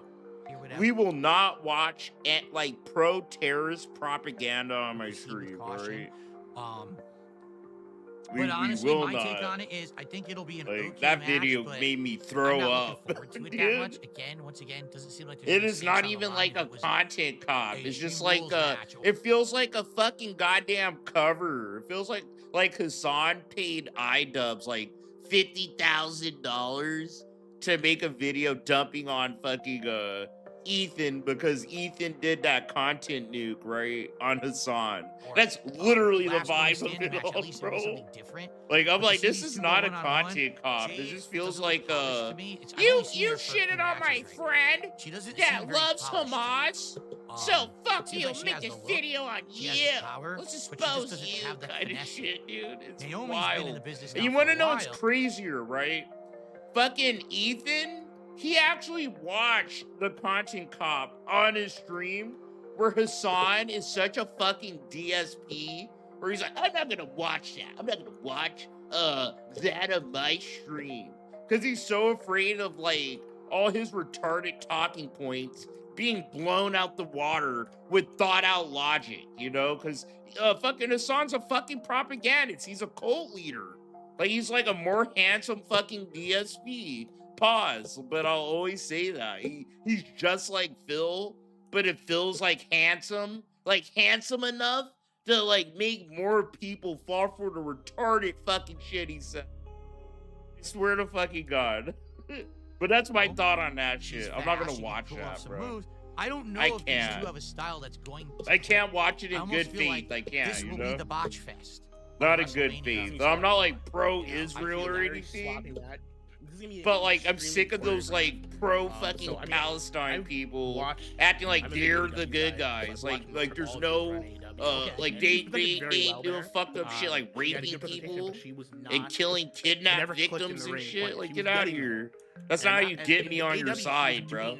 More matches every week on TV and obviously off TV. She was doing more in the ring. But I also don't like Israel bombing and killing little kids. I've seen that shit.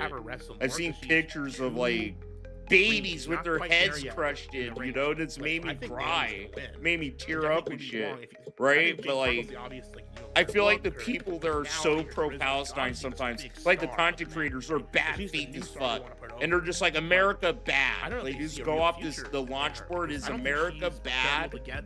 And that's why they hate Israel, kind of shit. I think this they have no actual like principles and shit. Ain't none of them gave a fuck about fucking Gaza until like last year even, you know?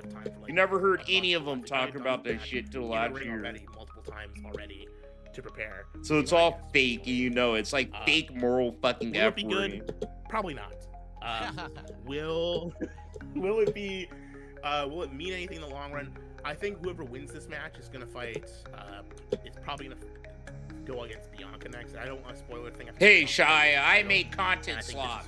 I think this is a feud, a single. We will not demean slop content in here because I make slop. Apparently, right? Probably do it either I do though.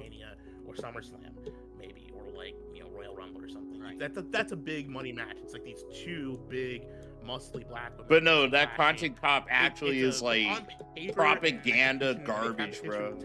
It makes sense to do it as a big match later on. I agree. And I'll say this, no matter who wins this match, I hope it's the only match. I hope they don't go, oh, let's have rematch after rematch. No, so iDubbbz didn't have a crash out, but so the best way I could describe it, like TLDR it, is Ethan Klein. So like Hassan, I even covered Hassan, bro, because I'm more than a DSP detractor. Got popped my collar. I actually did for a second. You know, we talk about everything. We covered the whole Hassan thing. And I hate Hassan. I hated Hassan for years, bro. And fucking, we covered how he has fallen into like extreme far leftism to a point where he promotes terrorism and terrorist fucking shit. And he had like an actual terrorist on his stream. And Twitch is just like okay with it all, right? So like all these creators like Dan Saltman and Destiny and all of them, they all fucking brigaded against Hassan. And like that one Muslim bitch that like hopes that American veterans have PTSD. She's glad that if they do have it, they're all in a little group, bro, right?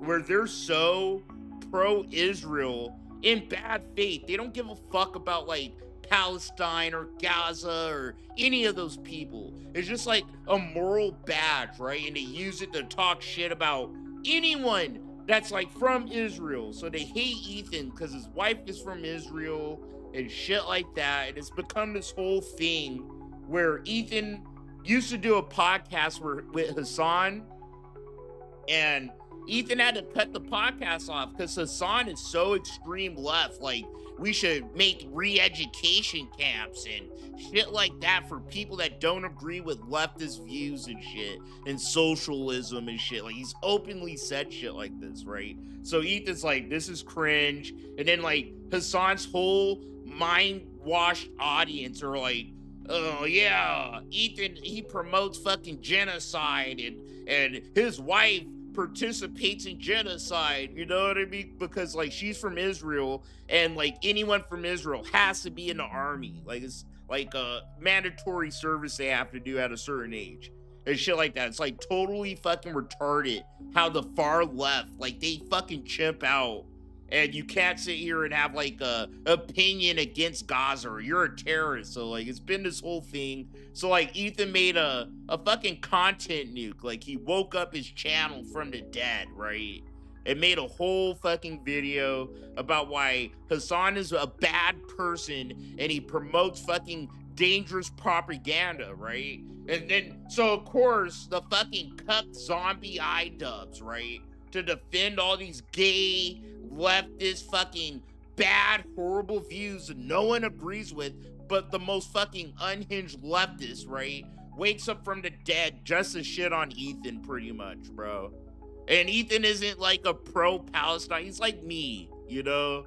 He's like kind of fucking middle ground about it, but like you can't be middle ground about it if you're gonna interact with the far left online. You know, you're just a Nazi, you're a terrorist, you love genocide and all that shit, bro. Jade versus Naomi. So yeah, it's like a big Just retarded let him have mainstream then YouTube let him bullshit move happening right on to now. other plots. I'd be happy with that. I actually don't care who wins, but I agree it does seem like probably they're trying to get them both into a title picture situation.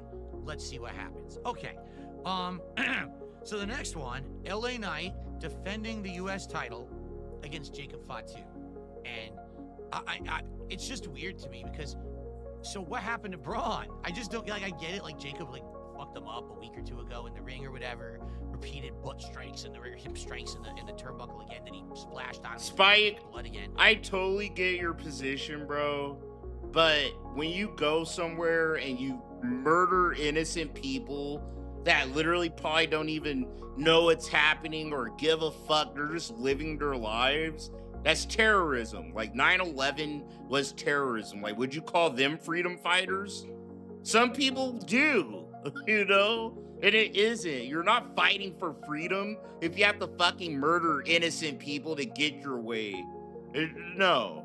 You know, like, we didn't have to do that. Black people didn't have to do that to get our way, to get a black president, to get the right to vote, to get the right to fucking fuck white bitches without getting lynched behind it. Like, we didn't have to murder a bunch of white people to have people listen to us and get our way.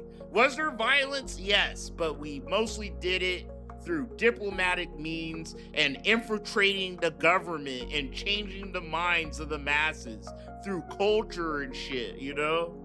But so now he's like, I'm sorry, after the civil rights movement, I can't excuse other people just like, I'm gonna go in this area and murder people and kidnap people because I'm a freedom fighter and I don't like how my people are being treated. Like, it doesn't work that way all the time. That's not how you get people on your side. It just isn't. You're not going to get me on your side. I empathize with what they're going through, but I'm not going to be on your side because you're doing just as fucked up shit as the people you claim you're better than, you know? I've seen what both sides do. It's fucked up. They need to fucking, like, shut the fuck up, sit down, and there needs to be like a two-state solution. That's the only way the shit's gonna work, like bro. Last week, yeah, it's just a singles match. And all the other powerful countries need to check those fuckers and go like, no, what will happen right? With the new No, your guys have to live together. And probably after like 3 generations, they'll shut the fuck up and stop trying to kill each other, bro. They need to learn to live together without killing each other. That's easier said than done, right? But blacks and whites figured it out in America for the most part. Fuck. It isn't perfect, right? But we're not blowing each other up to get our way for rights and justice and shit. Either cost him the match or maybe turns on him. Maybe they'll turn on There's a better way to get what you want sometimes, man. Sometimes violence is the answer in other instances, but both sides is just tit for tat, you know, like an eye for an eye makes the whole world blind. It's a stupid saying, but it's true for the fucking Middle East, bro. They're blind as shit to each other and actual solutions. They're too busy going tit for tat with each other, you know? It's very fucking stupid. The bygone era of the 90s, the big rock kind of presentation in the ring. I get that.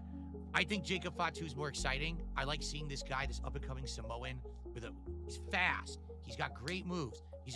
They're building him as a monster. You guys know I like talking with you guys about stupid shit, bro. Built him as a monster. About anything. That's why it's the Bacon Social Club. I want to see Jacob beat LA Knight, and then maybe the bloodline turns on him, and the plot line becomes it's Jacob versus the bloodline. Maybe that's the next thing. It's Jacob versus Solo, the U.S. title. But I want to see Jacob win this match. I hope he does. But I'm nervous that WWE will say, do the screw job, have Solo screw him, and then it starts that plot line instead. But we'll see. I think what you just said is more likely. I think LA Knight. So LA Knight has had a really great run up until The Rock came back at last year's WrestleMania, at Royal Rumble. You know, the post Royal Rumble, right? When after Cody ran, it was last year. He was doing really good. He was really hot. You know, he had great charisma. Everyone's like, oh, he's so great. And The Rock comes back. It's like, oh wait, LA Knight's just doing The Rock. It became very clear, but they kind of put him on the back burner. They kind of put him to the side. But now he's starting to get a resurgence again. He's very popular. And I think what we see I'll be right back. WrestleMania show, and we'll get to this with Jay and Gunther, they're definitely taking time to push and go with people who the fans like, right? Who the fans are getting behind, who the fans buy merch for. They're taking things like merch sales and the chants and the reaction, the live crowd reaction. They're really focusing on that with how they're building this show. Especially this year's WrestleMania, more so than any WrestleMania in a long time, actually. So for that reason, I'm gonna die. Because I think he's a guy who's very marketable. He's got the Slim Jim commercials. He's got a lot of stuff, and people really like him. The fans love the guy. He's a very fun guy to be in the crowd chanting with, right, and doing his stuff. So I think for storyline reasons, you might be right. Solo maybe should win. It might be a better long-term thing. But it's probably likely that not Solo. I'm getting them all. It's okay. There's so many Samoans. it's so confusing. I see Solo turning on Jacob at this match and costing him. I think that's very possible. I think you do the big storylines here. Either that, or you do it on the Raw after. You have Solo win, you have Jacob win, and then have it happen on the Raw after Mania. Have it be like the classic Evolution moment where Randy won the title, and then the next night they turned on him on Raw. Batista had him on his shoulders, it drops him, and during the celebration, maybe that kind of classic screw job. I could see that the next day, like the two of them, Tama and Solo, team up and beat the crap out of him. And there is a strong rumor that I guess they signed another one of the Samoan family, and they're on the way up. and this might be the next hot guy that they're gonna recruit Zilla, to the new bloodline. Whoever it is, someone mentioned it a week or two ago on the show, and I was like, see, I didn't know that. I'm not in the know on all the behind-the-scenes signings and everything, but apparently Phil doesn't watch his shit. What the fuck? That may join the family, and so that'll push Jacob out, and it could be those three against Jacob moving forward, something like that. So that is crazy how The Rock I hope was Jacob able to, wins, like, you know, doesn't. get a I guess bunch it of is his what it is. actual I'm okay family with LA members, Knight you being know, the US champion. into the I just wanted to see WWE. Jacob get That's kind kind of of lit. some recognition and a push. It would be nice to have him hold the title. But like, they're not good Okay, wrestlers. now this one, now I am actually very curious to hear your thoughts, particularly on this next match. All right? They're not good Tiffany wrestlers, you know. They're not good defending like The women's Rock title and against his Charlotte. dad and I'm not even granddad gonna say were, you anything. know. Like I his wanna hear cousins your kind of take suck. on this They don't first have like the before I same say a word about charisma it, as The 'cause I got a Rock, good you amount to know, say. So what do you think or about this appeal even build-up, for old this heads like plotline, me. in this match? So Charlotte wins the Rumble. It's just And like I'm there's supposed to like obviously them Tiffany because they're Charlotte like related to makes The way more Rock. sense than When that's not how The Rhea Rock again, and his right? family And operated. That's not how the family everything operated, you know. Kind of slow. It's not that interesting of a build. So yeah, this is Really my much. dad or my Stuff granddad, happens, but I'm The and then go Rock. back You and know, forth. I'm the most And then all of a sudden, electrifying man it was in it was sports the show was entertainment. supposed to- the SmackDown You was don't supposed get to that same last feeling with happened, the new right before generation now. and Yeah, shit. right. And just Charlotte just loses the script in Chicago. It's so embarrassing. I don't know. People are saying that, like, you know, they're gonna start shooting on each other, and I think they probably turned it into, like, they probably fixed their stuff and it's gonna be like a work shoot now or something. They're gonna do some kind of work shoot angle now, but that segment was so bad. It was painful to watch live. It was like a painfully bad, like, it was obviously Charlotte got rocked and she like went off, you know, she like couldn't handle the you know, the people booing her too loud or whatever the fuck. Right.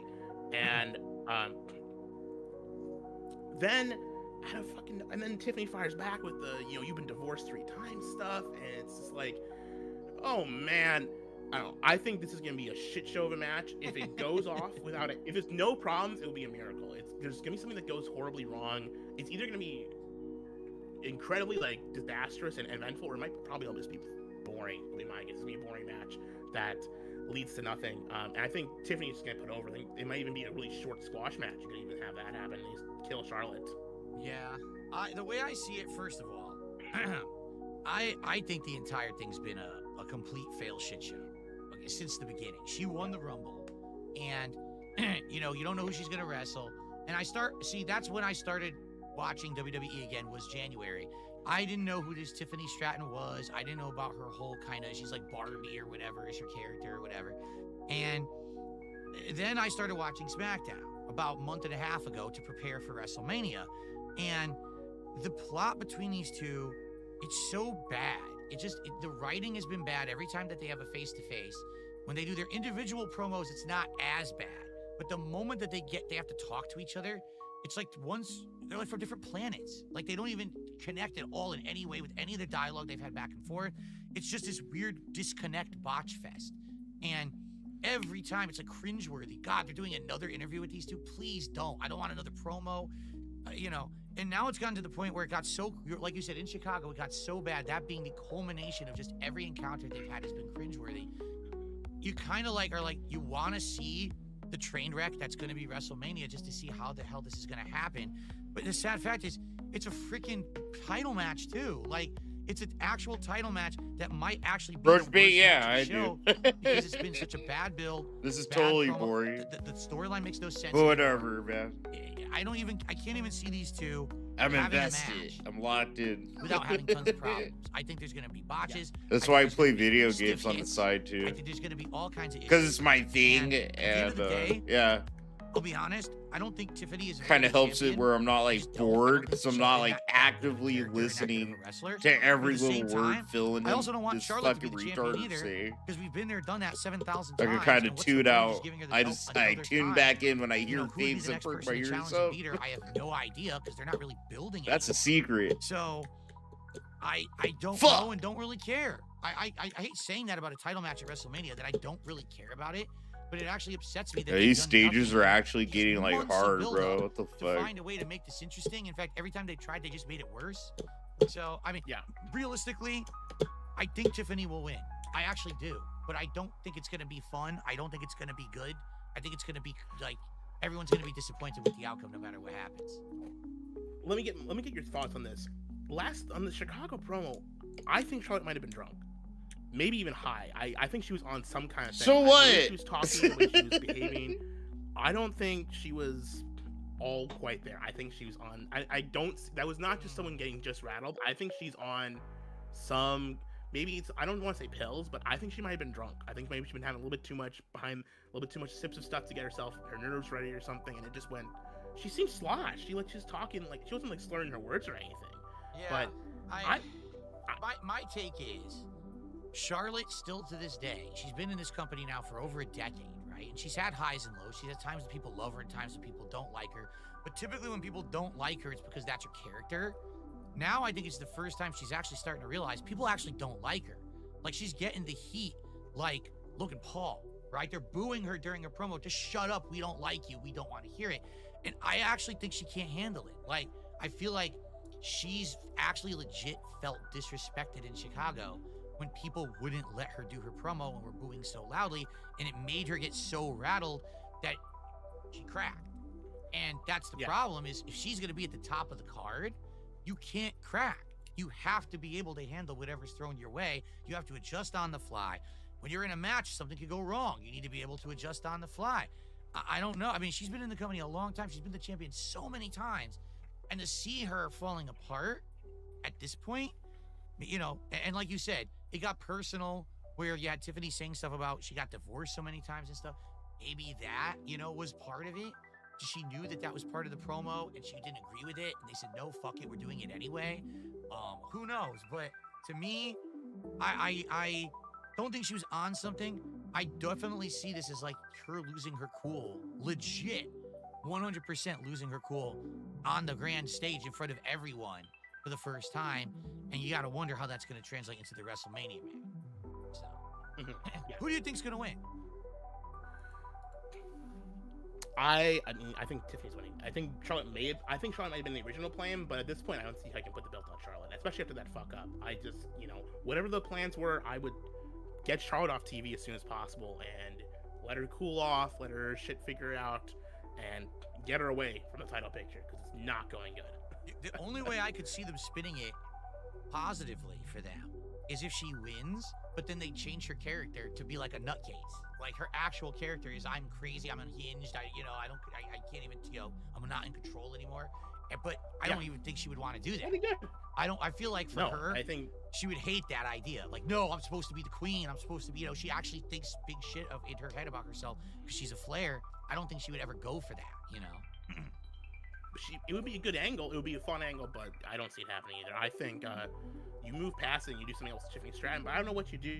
I think WWE's got a women's division problem overall. Like, I'm not a big fan of women's wrestling, to be honest. I don't particularly care for it. It's not my favorite thing. I think a lot of it's pretty bad, but they don't have, despite having a lot of people on their payroll, they don't have a lot of main event roster talent depth that they can turn to, which is why Charlotte's in the main event position to begin with, right? Because, like, who do you bring in to face Tiffany Stratton at WrestleMania? They need Becky Lynch back, and she hasn't been on for a while. You know, people thought she was going to be back, and then Alexa came back, and then took the time off right away again. So yeah, they really don't have that person right now. You're correct. Yeah.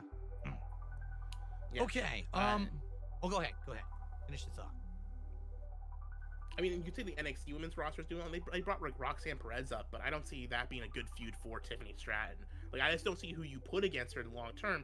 I think, realistically, they probably should take it off her and put it on Charlotte because she could have more interesting feuds. But who do you have face Tiffany next? Nia Jax, right? Right. I know. Yeah. Who also has been off TV for a long time, right? Like, it's exactly like there's no one.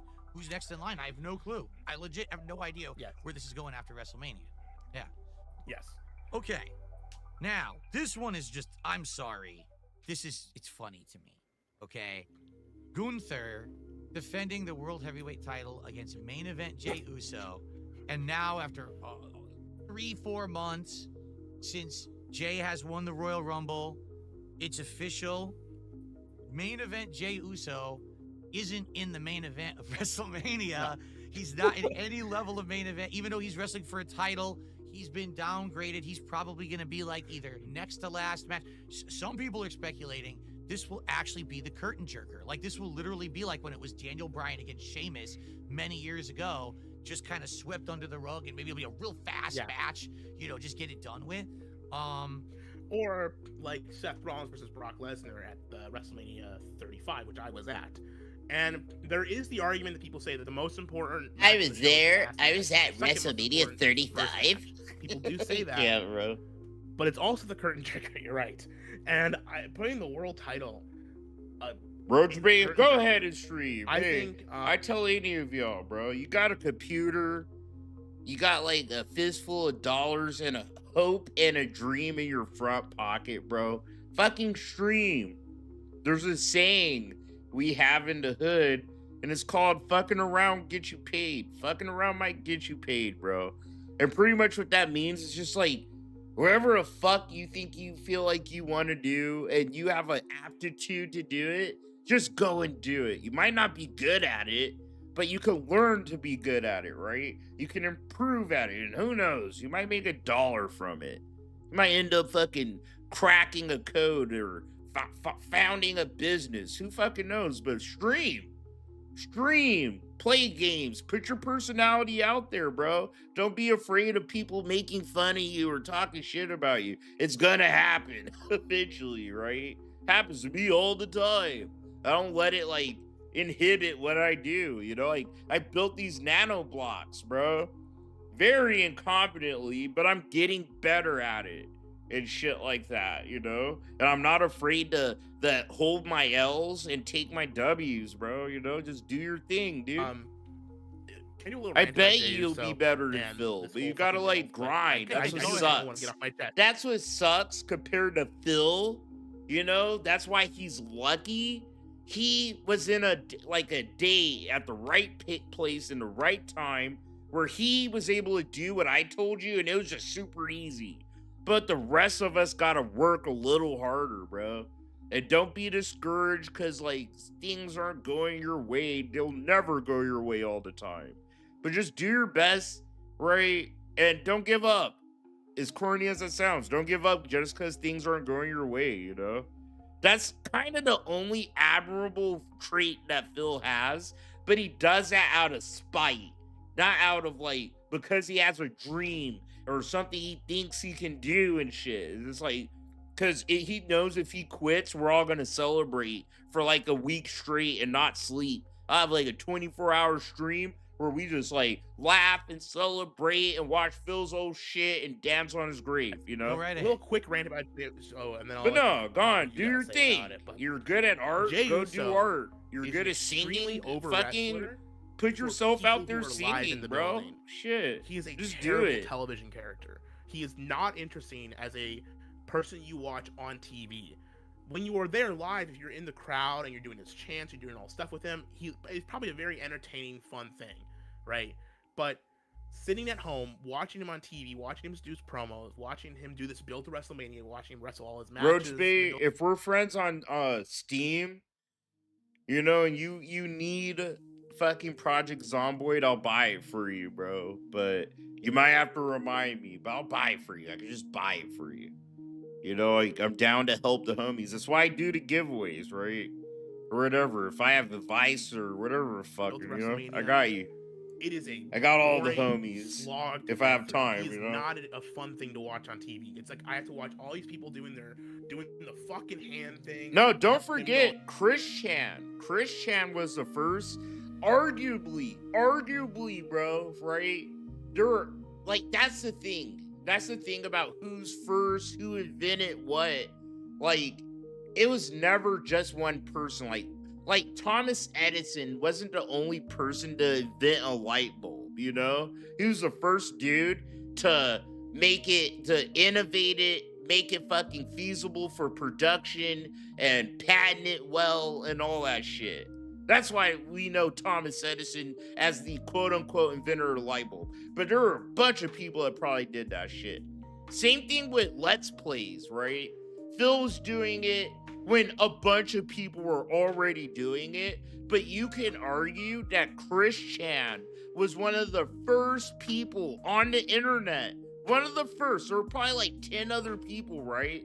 but they're obscure and they weren't able to like get notoriety or anything. But Chris Chan is arguably the first person to ever do a Let's Play on the internet, bro.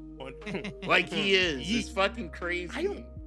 This is so fucking Phil's third bad cousin, it's fucking twice shit TV, removed. but he sells amazing merch and he's well over with the crowd. So I get why they've done it. He's the main event. I get why they have him win the Royal Rumble. Roach Bait, you Like, already from a have Zomboid? perspective. Bro, I have that shit too. I bought it for TJ. You know, so if there's a day that comes up and all the homies can play, I'm down The to guy play who's it. selling the most merch and is the most popular. I'm always down to has the play loudest games live with reaction, the should fucking be viewers and the your main homies eventer. and shit, But bro. there's this disconnect with like, and people say it's the. But yeah, online you already audience. got I don't think Zomboid, it's the I'll online play audience. that I think it's the people who aren't in the building audience, right? Yeah. It doesn't work, and they almost fixed the storyline when they had Gunther bloody Jimmy. When he had him and he was pounding on him, he was bloodying him up. That was really good. Sink your teeth into this. We're finally getting a real story for this match, right? And then the next week, they kind of just have Jay come out and cut a promo on him. And it's like, what the if you watched your brother like get beaten to a bloody pulp in front of you, would you not Roach just Bait, come it's and beat like the shit out of the guy? multiplayer Zomboid is like DayZ pretty much, bro. Like it is. Me and TJ tried playing it together once. And I was like, bro, we might as well play DayZ. But I'll play like Zomboid multiplayer. But like it spawns you guys. You can make a room and it spawns you guys on different parts of the fucking map. You know, so if you're trying to link up with your homies, you gotta like coordinate that shit. Which kind of sucks, you know. All the homies are on different vibes and shit like that. But it's fun. It is fun, bro. Like I used to actually be part of a DayZ server when I used to play that shit on Xbox. Guy who did that, like why are in you coming down and talking to 2017. them? You know, it's ridiculous. They should have had they shouldn't have probably touched until maybe I this enjoy week. They doing should shit have had like a that. You lot know, more when I have the involved. time They should and have had, like, two like I'm separate addicted promos. to They a should have had game, Jay like a still be survival hot. game like Here's what I that. think they should have I feel like done. DayZ's the only The week one after, they should have I Jay truly doing got a like video totally from the immersed in, hospital dude. waiting room on Like I know the from map there, by saying memory everything's in and that like promo, the but, spawn like, he's waiting in points the hospital and waiting for his brother to like come where out, like, people will try to surgery and sneak stuff. you and shit like that. That would have dude. been really That game feels like fun playing and The exciting. Walking It would've Dead, been dude. like, okay, This is as now close Gunther as you'll can be get. watching on the screen, he's like shook. He's like, oh my god, I'm terrified. Instead, like Jay's just saying to his face, and it's like. And I think who Project cares? Zomboid's You know, pretty much like I beat your brother up and you're just gonna the talk to me? pixel version It of needs to be that, you physical. know? It needs to have like emotion and energy, and it just doesn't have that. And so it's not the main event. And I feel bad for Gunther because he deserves better because he's an amazing wrestler. He's an amazing world champion. Completely But agree there. Yes, he does deserve he better had than this. This has been ass these last 3.5 months. It really has been. Shit. Frankly, his whole World Heavyweight Championship run has been a serious downgrade from his Intercontinental Championship run. He was well more respected, doing better, more high-profile matches as the Intercontinental Champion than he was as the World Heavyweight Champion. Which is insane. God He damn should it, be bro. A huge upgrade, but it's almost been like a downgrade. Yes, And There he he's is. gonna go There's a from fucking being son of a last year bitch. at WrestleMania, having the best in-ring match at WrestleMania, probably, arguably, to now wrestling the guy who had the worst in-ring match at last year's WrestleMania. You know, it's like, oh, I feel bad for him, but Jay's winning. He's gonna win, and we're all gonna go yeet. All the fans in Las Vegas are gonna go yeet, yeet. Okay, bro. What the So, fuck am my I take on listening this is to? The problem with the plot These line dudes are with losers, Jay bro. Uso has been, it's very simple. He wins the Rumble. The next night, he's white hot popular. He's running out there. The whole crowd's going crazy, right? But then immediately what starts happening is plot lines where he doubts himself. He's botching, and they make that part of the plot that, oh, can he really do it? He better man up and be tougher if he's going to beat Gunther. And when you do that to the guy who you just started to build momentum behind, everyone's excited now because he won the Rumble, already you've killed the momentum. And then you have plot lines where you've got Jimmy coming in, and they're going to have tag matches, and then it's Jimmy and Gunther and stuff. If they had kept that hype behind him since January and just kept rolling with it, have him do a series of matches that are actually interesting matches, people who you don't think he could beat, but he could beat. Have him Fuck, beat fucking big men. Have him finally, beat bro. shit. Have him beat Took me Solo 3 Sikoa, days to right? beat Have him Shard beat 3. people left What the and fuck? right who previously you think he's not on their level, but he's now proving himself night after night, week after week, that he can actually hang with Gunther. Because the truth is, he's lost to Gunther, what, 3 times already? So we don't believe that he can beat Gunther. He lost to Gunther at Saturday night's main event right before the Royal Rumble. So it's not believable that he's going to beat Gunther. So do that plot line. Instead, it's just all over the place. It's, I don't know if I believe in myself. This week I'm confident. The next week I'm not confident. Now my brother has to get involved, but now he's not in it anymore. He's getting bloodied, but now I'm going to be a sissy and just talk to someone. It's just sad. It's not a good build, in my opinion. I think the way that they redeem it, they do curtain jerk. Jay goes out there and literally beats the shit out of Gunther, like just overwhelms him with quick moves. Boom, boom, pins him. It's over. It's like a 60-second match. And yes, that's bad for Gunther, but what'll happen is all the J marks will go fucking crazy. All the J marks in the arena will be eating like crazy, and the whole place will go nuts. And then they could get into a few more downer matches, and then it'll be over. It's not this lingering shit. Like, we have to get this match over, and how's it gonna go? If this is like a long, drawn-out match between Jay and Gunther, I actually think it's not gonna work, because we all know Gunther's the better wrestler. We're not stupid. We know that if it was really a test of technical skill, exactly, it's gonna make Jay look bad. It's gonna make Gunther look good, and then why is Jay winning? I don't understand. The whole thing's been a shit show since the beginning. If they were gonna build it, he had to become the new hype guy, the new Super Cena kind of guy to get this win and it be believable. They've not done that. They just dropped it, botched it over and over and over. And now I don't care about the match. To be honest, I don't care about the match. We all know Jay's winning. If he doesn't win, then it was all for naught anyway. Wow, what a waste of a Royal Rumble. If he wins, I still don't care, because I still don't believe it. I still don't believe that he could beat Gunther. It was just because they wanted this to be their hype man and the guy who sells merch. So, yeah, pretty sad, but I agree with you. Jay's definitely winning. I guess it's just a matter of when the match happens and how fast it goes. So, yeah, I see this lasting long. I don't think it's gonna be a short match. I wish you were right. I think that'd be the best for everyone involved if it was short, but for some reason I see this being like second or third to last match. I think maybe third to last, but like there'll be probably a filler match between this and the actual main event. And I think it's gonna be long drawn out where Gunther's gonna beat him down. No, the shit's behind and Valin overcome.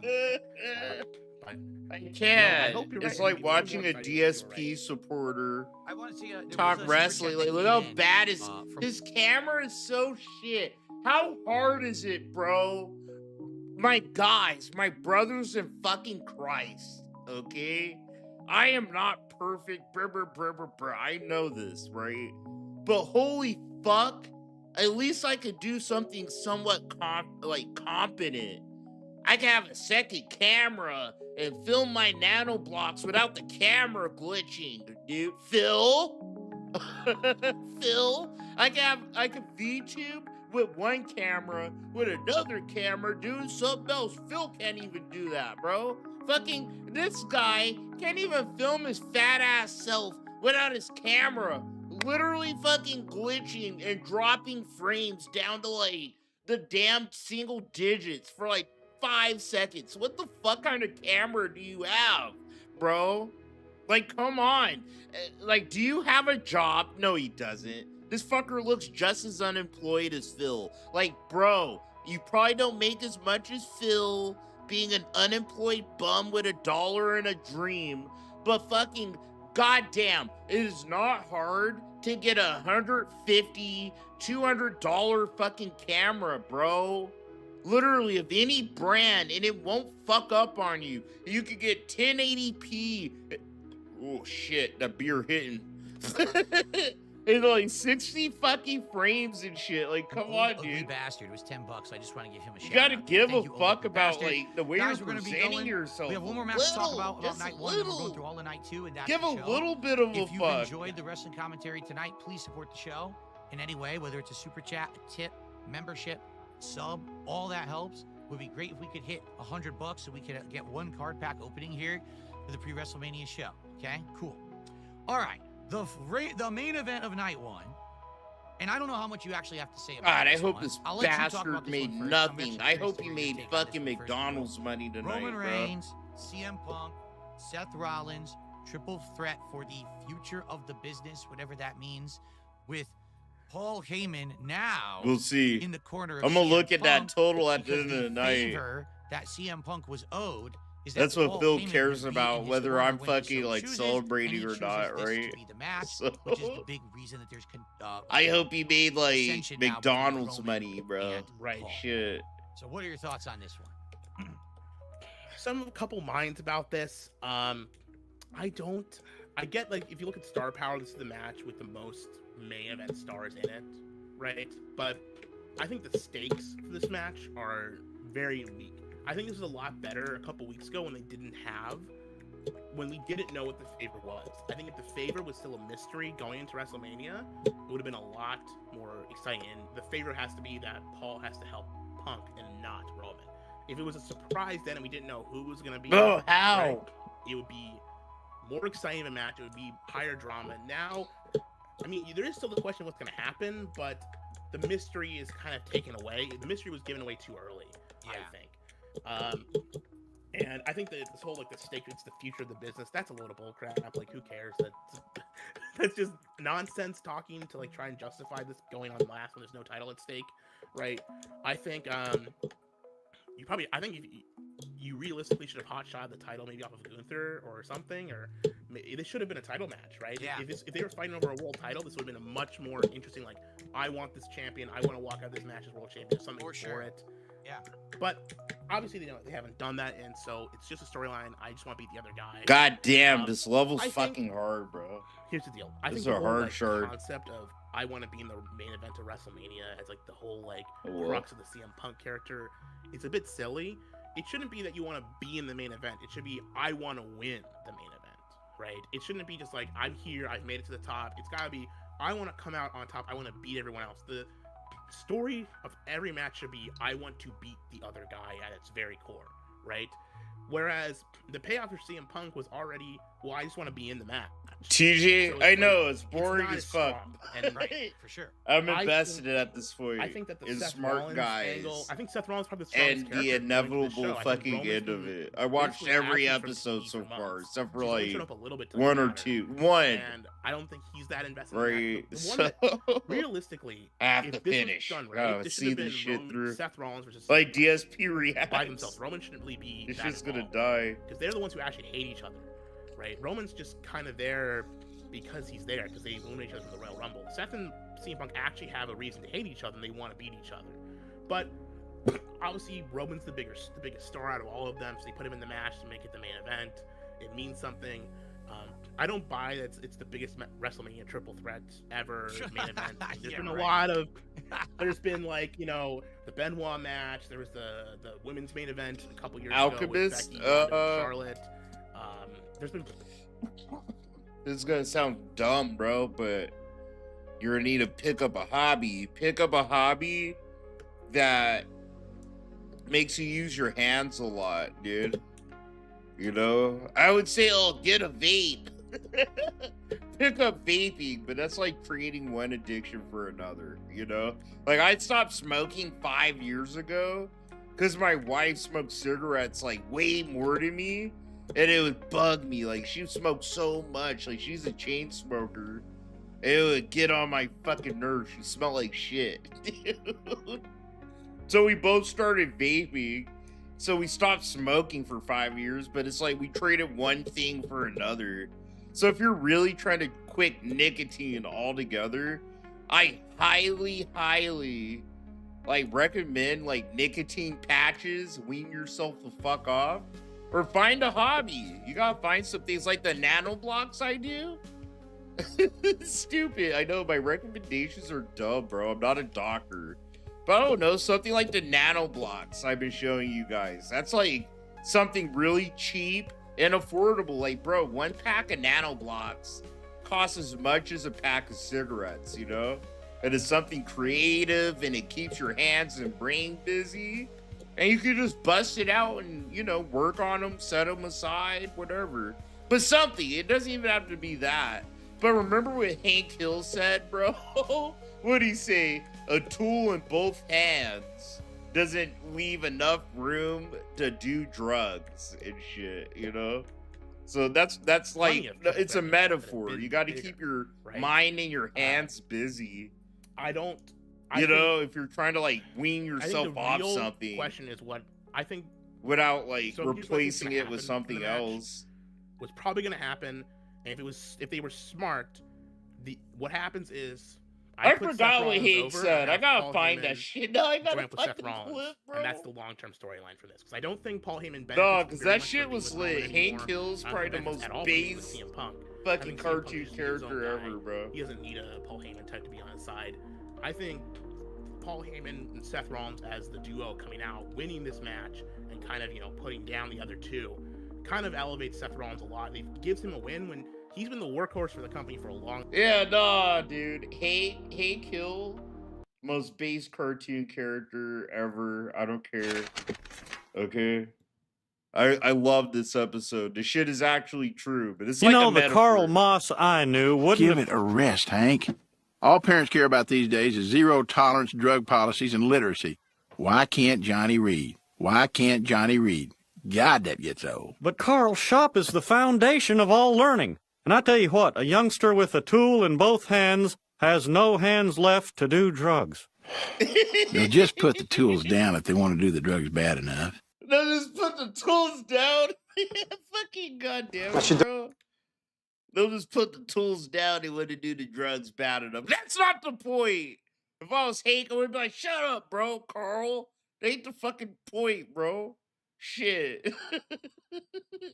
Main event. Nah, Hank was a took fucking place. real one, okay? The He was a real outcome one, of that dude. event determined what was going to happen in the main event of the next night, and because it had that impact, both I nights fucking were at, love like, that show, crescendo dog. of excitement, right? Like, you were just so excited to see both main events. This one, quite frankly, if you like these guys, great. If you wanted to see them at WrestleMania, they're getting their match, and you know it's going to be a good match in the ring. You know they're all going to do their stuff. They're going to do a really good show in there. But no title on the line, no stakes whatsoever. Who cares who wins or loses this? They're all going to just go on to something else anyway. It won't affect any of them in any real way.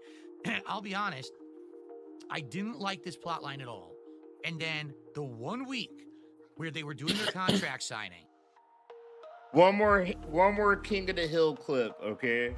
But I like this one because there's a lot of people that like, because I'm loud as shit, right? I get all emotional or whatever talking about locales. They think I have like an anger problem. But it's like, I don't have like an anger problem. I hate stupid fucking people. These stupid fucking people piss me off. Big Jim had an anger problem. This is different. I have an idiot problem. Yeah, no, and then Hank had to go to like anger management classes and shit. He cut off Dale's finger and shit. Okay, that makes sense. Match, Paul Heyman gets you a title match, and then maybe the next night at WrestleMania, there's a surprise title match: CM Punk versus the winner of Big Cody Jim Rhodes and had an Cena. anger He's involved in it in a triple threat. TJ, to be fair, you are an unemployed F-slur. Instead, you That was a literally made it factual the statement, absolute okay? worst stipulation, and I love you to death. you spoiled it before WrestleMania. So now why do I care But that's about what this you match? were, And I beating will me in completely Virtual agree Fighter, with you. motherfucker. If Roman wins, who cares? Doesn't affect him whatsoever. He'll be on to something else. If CM Punk wins, who cares? I know what you're saying. That's Even if right now, if Paul Heyman said, I'm leaving Roman Reigns and I'm going to go with CM Punk permanently, it still doesn't really matter. It's not that big of a deal. But if Seth wins this, if you really think about the long-term booking here, Seth has lost almost every major match this year. He lost against CM Punk at the inaugural Netflix WrestleMania, or Raw. Sorry about that. He lost again when it mattered. What match was it? Oh, at the, of course, Royal Rumble. He didn't get to do anything there. He keeps losing every major opportunity that's handed to him. So this is his opportunity to get over not only on two guys who he really hates, but also if Paul Heyman were to jump ship and join with him, that's a plot because he's been with Roman, he's been with Punk, he hasn't been with Seth. That would be an interesting plot line. But I think that's why everyone on the internet is saying it. And sadly, with WWE, when everyone on the internet seems to be feeling like something's going to happen, they hear that and then they tend to not do it. So I am nervous that they're hearing this now, and that would have been the best plot. And now, because people kind of got wind of what it's going to be, they're just going to do something stupid. And the truth is, I don't care. Like, I really wanted to see if it would have some kind of a impact. on this title match with Cody and Cena. No, and now no it doesn't. bullshit. So since there's no character, I know how I'm gonna die. I'm predicting how I'm gonna die. It's gonna be the tender age of 56.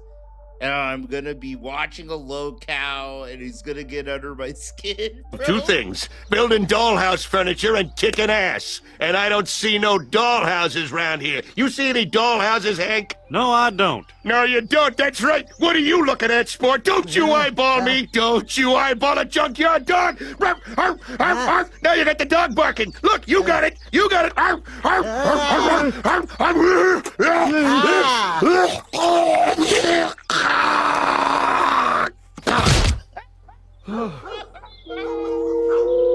I swear, me or Phil, it's a race to who's gonna stroke out like that first, bro. That's an actual stroke, and a fucker stroke the fuck out. Ah, shit. I'm laughing. That's exactly, I think I'm gonna die, bro. I'm gonna be bitching about something. I'm gonna be like, oh! I think that's how Phil's gonna die too, bro. But it's like a race. Who's gonna stroke first, right? Phil Murray or fucking Phil? who could race to the stroke, bro? Place your bets, and then dude. reconnect, okay? Actually, hold on. Place your It bets. just went good. Put big money on that shit too, Went good? okay? It went good. Hold on. Talk again. Good. Hello. Hello. Uh-oh. I think we lost him. Let's disconnect and I'll reconnect. Okay. Just Yeah. maybe that might help. All right. Bro, that show's the best. King of the Hill's the best show ever, bro. He's gonna disconnect and let's see what happens. It kills me that shit got canceled, It was good for a right? second, then But it The went bad again. Simpsons. Let's I'm sorry, but like The Still bad. I don't know Simpsons what's going on. keeps My it like Oh, man. keep limping Yeah, on I- one leg, bro. Half the fucking voice actors we'll are push like through. We got a few more retiring or matches to go before dying night two. I of guess we'll throat push through and see cancer what happens. and What can we shit. do? Like, We'll make the come best on, of it. dude. Sorry, everyone, for the robotic sounding finale. They probably won't bring it's a bit Luann better. back It because seems Brittany like Murphy Toronto died. Toronto You know what I'm saying? Like, come on. It's half and half. Like it's The your first half of your Simpsons sentence is needs to good, keep you it go goodbye, so let's classy and see- just let's see how end we do it. it. They need All to right. end that Let's get shit. to night 2, everyone. Like a So good night 2 little of show WrestleMania, where everyone's again, grown this isn't up necessarily or the some order the match shit. is I gonna don't be. This is know. how they kind of listed them online. First match, Liv I like Morgan The and Simpsons, but Raquel it's like, Rodriguez please kill it, defending the bro. Women's Tag Championship Can you fucking against put it Bayley out of its and Lyra fucking mercy, Valkyria dude? for- Shit. and this one, in my opinion, is actually gonna, I think, would be an interesting match, but it's just so Family weird how it Guy. came together, Family Guy could because stay to me, alive because the premise of I it, feel right? like Lyra Valkyria should be defending But, the women's nah, I don't know, Intercontinental man. title. I don't know why she's not. Like, something happened there. Like, maybe I'm they kind had a of sick plan of the fell whole, through. So they instead put they together still this try to really keep this hashtag 90s fucking mishmashed vibe of it all, match. too, and it's not great. But I think, like I said, Like wrestling-wise, Cowabunga, I do man. feel Bart's still like like a the match fucking will be 90s entertaining and fucking fun, stupid But the fuck. fact that there's been no build-up, it was within 2 You know, weeks that same thing Bayley with and Lisa, Lyra but decided to like team all up. They had, feminists. This one is like match all to the qualify for characters this, never and do. now they're having the tag match at WrestleMania. It doesn't really get you too excited for it. You know what I'm saying?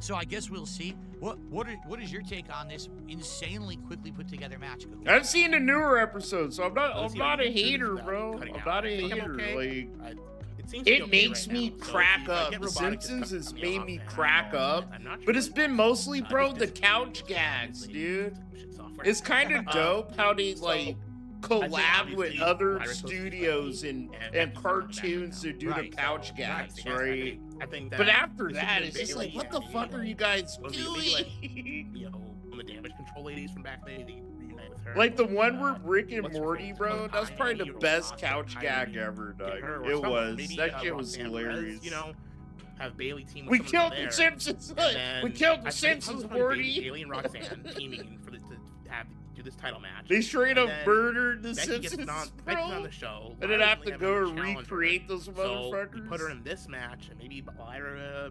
I mean, I don't see them That's the winning. only good thing of The Liv and Raquel Simpsons, are gonna right? win, so it doesn't really matter who they have faced. Other than that, it's And I like guess not one less match funny on the anymore. show. And frankly, while I appreciate that, while you want, you know, all the titles to be represented at WrestleMania, realistically, as a fan, the less matches that are on this show, the better.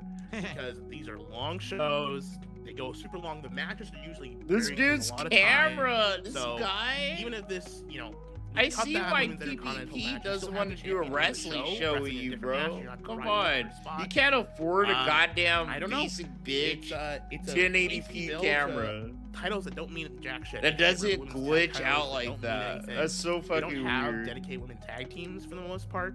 They barely have dedicated men's tag teams. I just don't think that. See, that's why me and King Sly are goated, bro. We came out the gate swinging with the best cameras you could get. They don't do much with them. They don't mean anything until you see King what Sly. they use them You for can is see his when black ass one of their floor single stars sometimes, loses bro. their main title. They give them the Why tag can't titles, he like, do that? keep them in the mix. Oh, they're still a champion, right? Like with Liv. Right. This whole reason that Liv has the tag titles is not because she's a great tag team wrestler. It's because they want to keep her in the storylines because she's a main part of the Judgment Day and Rhea Ripley and Dom Mysterio. She's a main part of that storyline, right? And so she's gonna be a featured character. She better be a champion, you know. So that's why it's there. I mean, Look at Phil. Look, we got the Superman curl, bro. The Superman lock fell down. That means money is not good. And he's kind of like, I swear to God, Phil's life is like a cartoon, okay? Just go at me with this, all right? I swear, when Phil, that one lock falls on his forehead, that legitly means money isn't good. And he feels like he needs to turn into Super Beggar. Like Super Beggar about to come out, Doug. He's like, look at him, look. He ain't even paying attention to what ugly homeboy's saying. He's just like, man, I can't open these cards. These fuckers aren't giving me money. And the lock fell down by itself. I swear to God, it's like, it's time to beg, bitch. Time to put on the Super Beggar team, bitch. We're gonna win, and it's gonna further. I don't know. We'll get this to when we get. I to the love it. Yeah, the bacon and sweats, dude. that match. Whether what's gonna happen there, because I imagine the Judgment Day Look implosion. at Phil. Look at him, bro. Okay. I agree. I think that number one, Liv and Raquel are only the tag titles because they want Judgment Day to be dominant, and they really have I fucking floundered love in this the shit, last several bro. months. There hasn't been much going on with them. They keep teasing this breakup, and then they just give up on it, and then it's back, and then they give up on it again. So by giving them the tag titles, it gave them something to do now. It gives them a match for WrestleMania.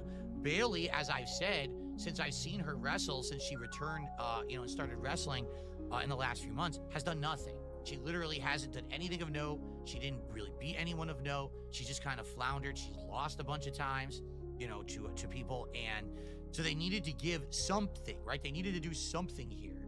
And I feel like this was a way to get all four women at a match at WrestleMania that kind of is meaningless. You're right. I think Lyra was supposed to wrestle either Bayley or someone else. And it just never came to fruition. It's sad because I hate when you have a title that is meaningless. And I feel like right now that IC title is meaningless because it's not being wrestled for. The defense matches she's having aren't that great or meaningful. And I think it'll be a decent match, maybe to curtain jerk for night 2. But I don't think it's going to be anything of massive note either. I don't think anyone's going to freak out at it. At least it gives these women something to do. I wouldn't. It gives these women something to do. No offense. I don't know why. That This should be sounded like a so death bad spot, to like, me. in between two Like, bigger matches, give them something to do I mean, it should go besides on before being the IC kidding match me, later on, the right? men's IC match later on that night, but I wouldn't lead with this because you want to lead with something exciting. You want to lead with some kind of high flying move, something big. I would maybe do the the SmackDown men's tag match to lead or something, but I don't. I really, if that's even the match that's happening on the show, I'm assuming it is the DIY versus. No. Street Profits.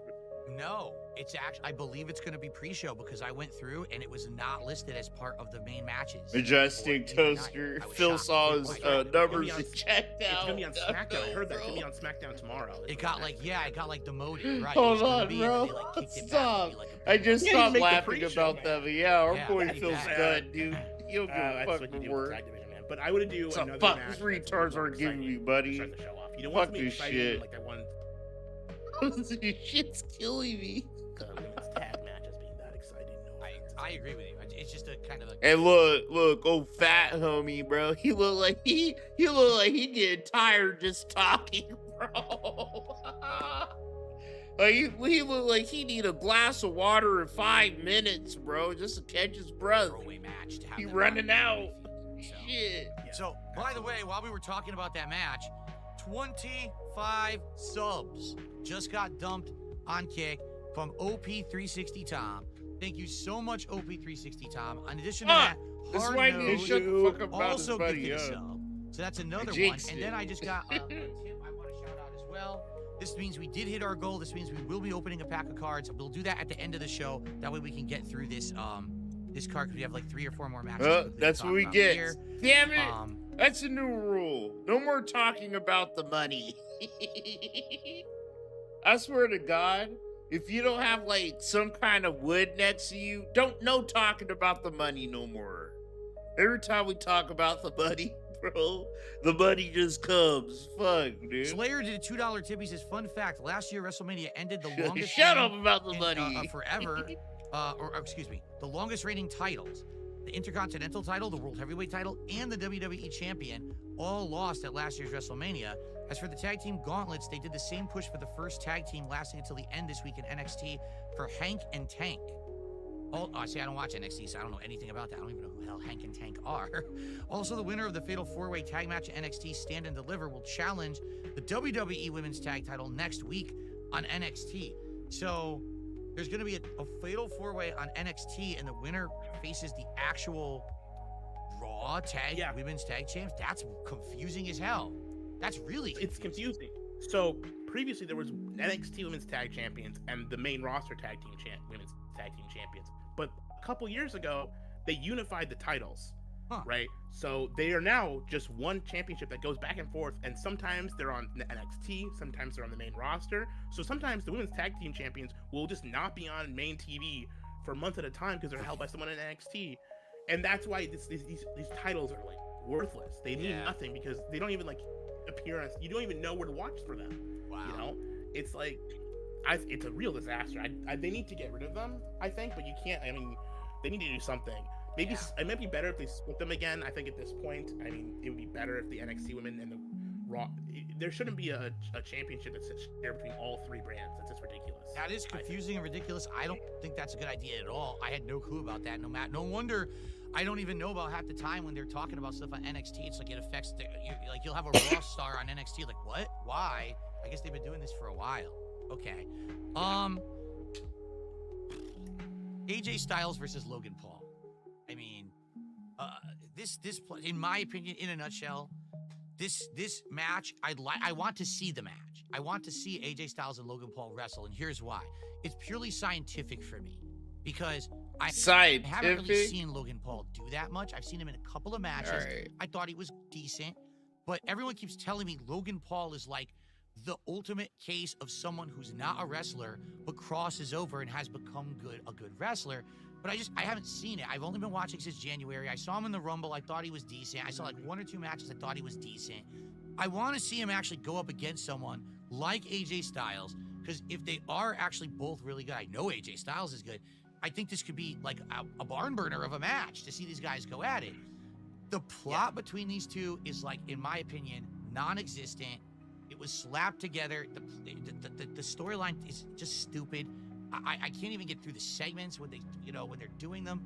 I just don't. I want to see it on paper. I want to see the physicality and the technical aspect of it. I could give 2 shits about the storyline because, let's be honest, it doesn't matter anyway. It's not going to continue after WrestleMania. Yeah. So, what do you think? I think this is the match that opens the show, actually. This would be a great opener match. It's exciting. Okay. It's going to be high flying. There's going to be a lot of... It's someone the crowd really hates and someone the crowd really loves. How did I miss it into level like that? I've seen a lot of Logan Paul. I've seen most of his matches in WWE. I haven't been super on WWE the last couple years. I've gone in and out with it. Okay. But I would say Logan's very good in the ring. I think people give him a lot more credit than he deserves. He's very good at getting heel heat. Can't deny that. He's great. Yes, maybe it's too much heel heat. Maybe it's the wrong kind of heel heat. But I don't buy that he's the best non-wrestler. That's still Kurt Angle. You can't make an argument that's not Kurt Angle. He obviously is the best crossover wrestling star. But, I mean, for someone who's so quickly gotten so good, he's a great in-ring wrestler. And he's really good. He's very athletic. He knows how to do good moves. He knows how to make things look crisp. He seems pretty safe, too.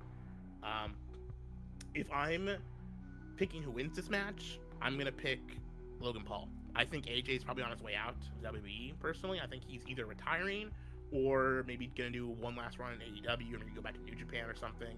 I think he's on his way out of the WWE. Personally, I think he's ready to. I think personally he's gonna retire soon. He's getting up in age. He's still in great shape, but you might as well retire while you still have some physicality and mobility. He's made enough money to last him a lifetime. So I see this as being one of his last WrestleMania. This might be his last WrestleMania match, as far as I know. He might be out soon. So I have Logan go over, have this way to end the AJ Styles career, end the AJ Styles story in WWE. There'll probably be some kind of involvement with the Karrion Kross because he's been on the TV with them a lot. I don't want that. I just want this to be a straight match. I think it'd be better as just a straight match with no storyline bullshit. I think people would probably enjoy more if it was just Logan getting some heat, but I see this the way Logan will win. Probably Jake Paul will be there because they're in Vegas. I imagine he'll get involved somehow. I didn't even think about that. Yeah, I totally that slipped my mind that he might be there. Yeah. Holy shit. Yeah, that's true. Okay. Jake Paul will probably show up, or one of the other. Every time Logan wrestles, one of his some internet celeb, some big it's either like KSI or IShowSpeed or something shows up for the match too. Maybe you'll get Mr. Beast or something. I don't fucking know. Some random guy's gonna do a wrestling move with them, and it'll be probably pretty funny. And that'll be the fucking stupid. It'll be fucking fun. stupid, bro. But I I swear definitely to see God. Logan winning. I agree with you. The story. I hate the whole social story- media the storyline people doesn't in care. I don't wrestling. think the storyline It makes it is even involved. more Segments I think fake, are cool, but the right? match is probably gonna be Than pretty good. wrestling already is. I It's hope the like, match is good damn. because if I can't. finally see can't. what everyone's been See, telling me about Logan Paul, I'd be happy to see IShowSpeed. it rather than be just That's kinda mad waiting. now. I'm still waiting Nah, for it. dude. I agree Nah, with you no, that if this Logan Paul is a good wrestler, You never he thought should the win shit this. was fake, I don't right? think It's like, oh my he god, would, but I dude, think no he's the one way. who needs the push, needs the build. I agree with you on AJ. I remember when AJ first came into WWE. He and can it do a was good hot shit, and, backflip, but he doesn't know how to throw to AJ built ones. Get out of SmackDown here. and stuff like that. It was good stuff. But now, let's be honest. What has he really been doing? Not much. So this gives him something to do at WrestleMania. Maybe this is the end. Maybe this is his farewell tour. He's just not publicizing it like John Cena is. And if that's the case, great. He's done a lot for the company. Like you said, he's made a ton of money. So good for him. And I agree with you. I think Logan will win. Braun Breaker versus Penta versus Finn Balor versus Dominic Mysterio. I wouldn't be surprised if there's 7 more guys in this match by WrestleMania, but probably not. It's probably just going to be the 4. For the Intercontinental title. This is like the culmination of 7 plot lines at this point. All right? It's the culmination of Penta debuted in January, and finally he's getting a big match. This is the culmination of Braun, kind of the I'll stand against anyone kind of tough dog mentality defending the title. This is the culmination of the falling out of the Judgment Day plotline where Dom and Finn have been at each other's throats. Dom wants to keep adding new members to Judgment Day ever since one of them got injured in January, and Finn says no, no, no. And then they win a match, they lose a match, they lose a match, they win a match, they're at your back. Oh, they're friendly, now they're not anymore. It's very complicated, it's very convoluted. Honestly, for me, I think the match will be good, but might be messy. I feel like Carlito's going to get involved. I feel like others might get involved, and it might be a real kind of all kinds of crap going on at once. But ultimately, I think it will be a fun match. And at the end of the day, I would like to see Penta win the match. I don't think he will, but that's what I desire. I desire that Penta came into this company with a bunch of backing. He kind of floundered for a couple of months there, facing these guys, these mid-carders. They finally got him out of all that. They got him into a title picture. He's had some good matches now in this title picture. I would like to see him come out the winner. But I'm worried WWE will do their usual bullshit where they gave him this good push, and now it's just going to be all for naught, and then he's back to the drawing board wrestling mid-carders again for 2-3 more months. So I'm not sure. I think it's been kind of a random shuffle to get this match together for WrestleMania, the way that they did it last minute, all of a sudden. But I'm okay with it as long as the match is good, and I hope that Penta wins. Who do you think will win? How do you think it'll go? God fucking damn it, bro. I'm with you. I think Penta winning makes probably the most sense. Realistically, it's probably going to be... I think it might be Dom, actually. It's Jeff Bezos' fucking internet is running out. Finn, actually.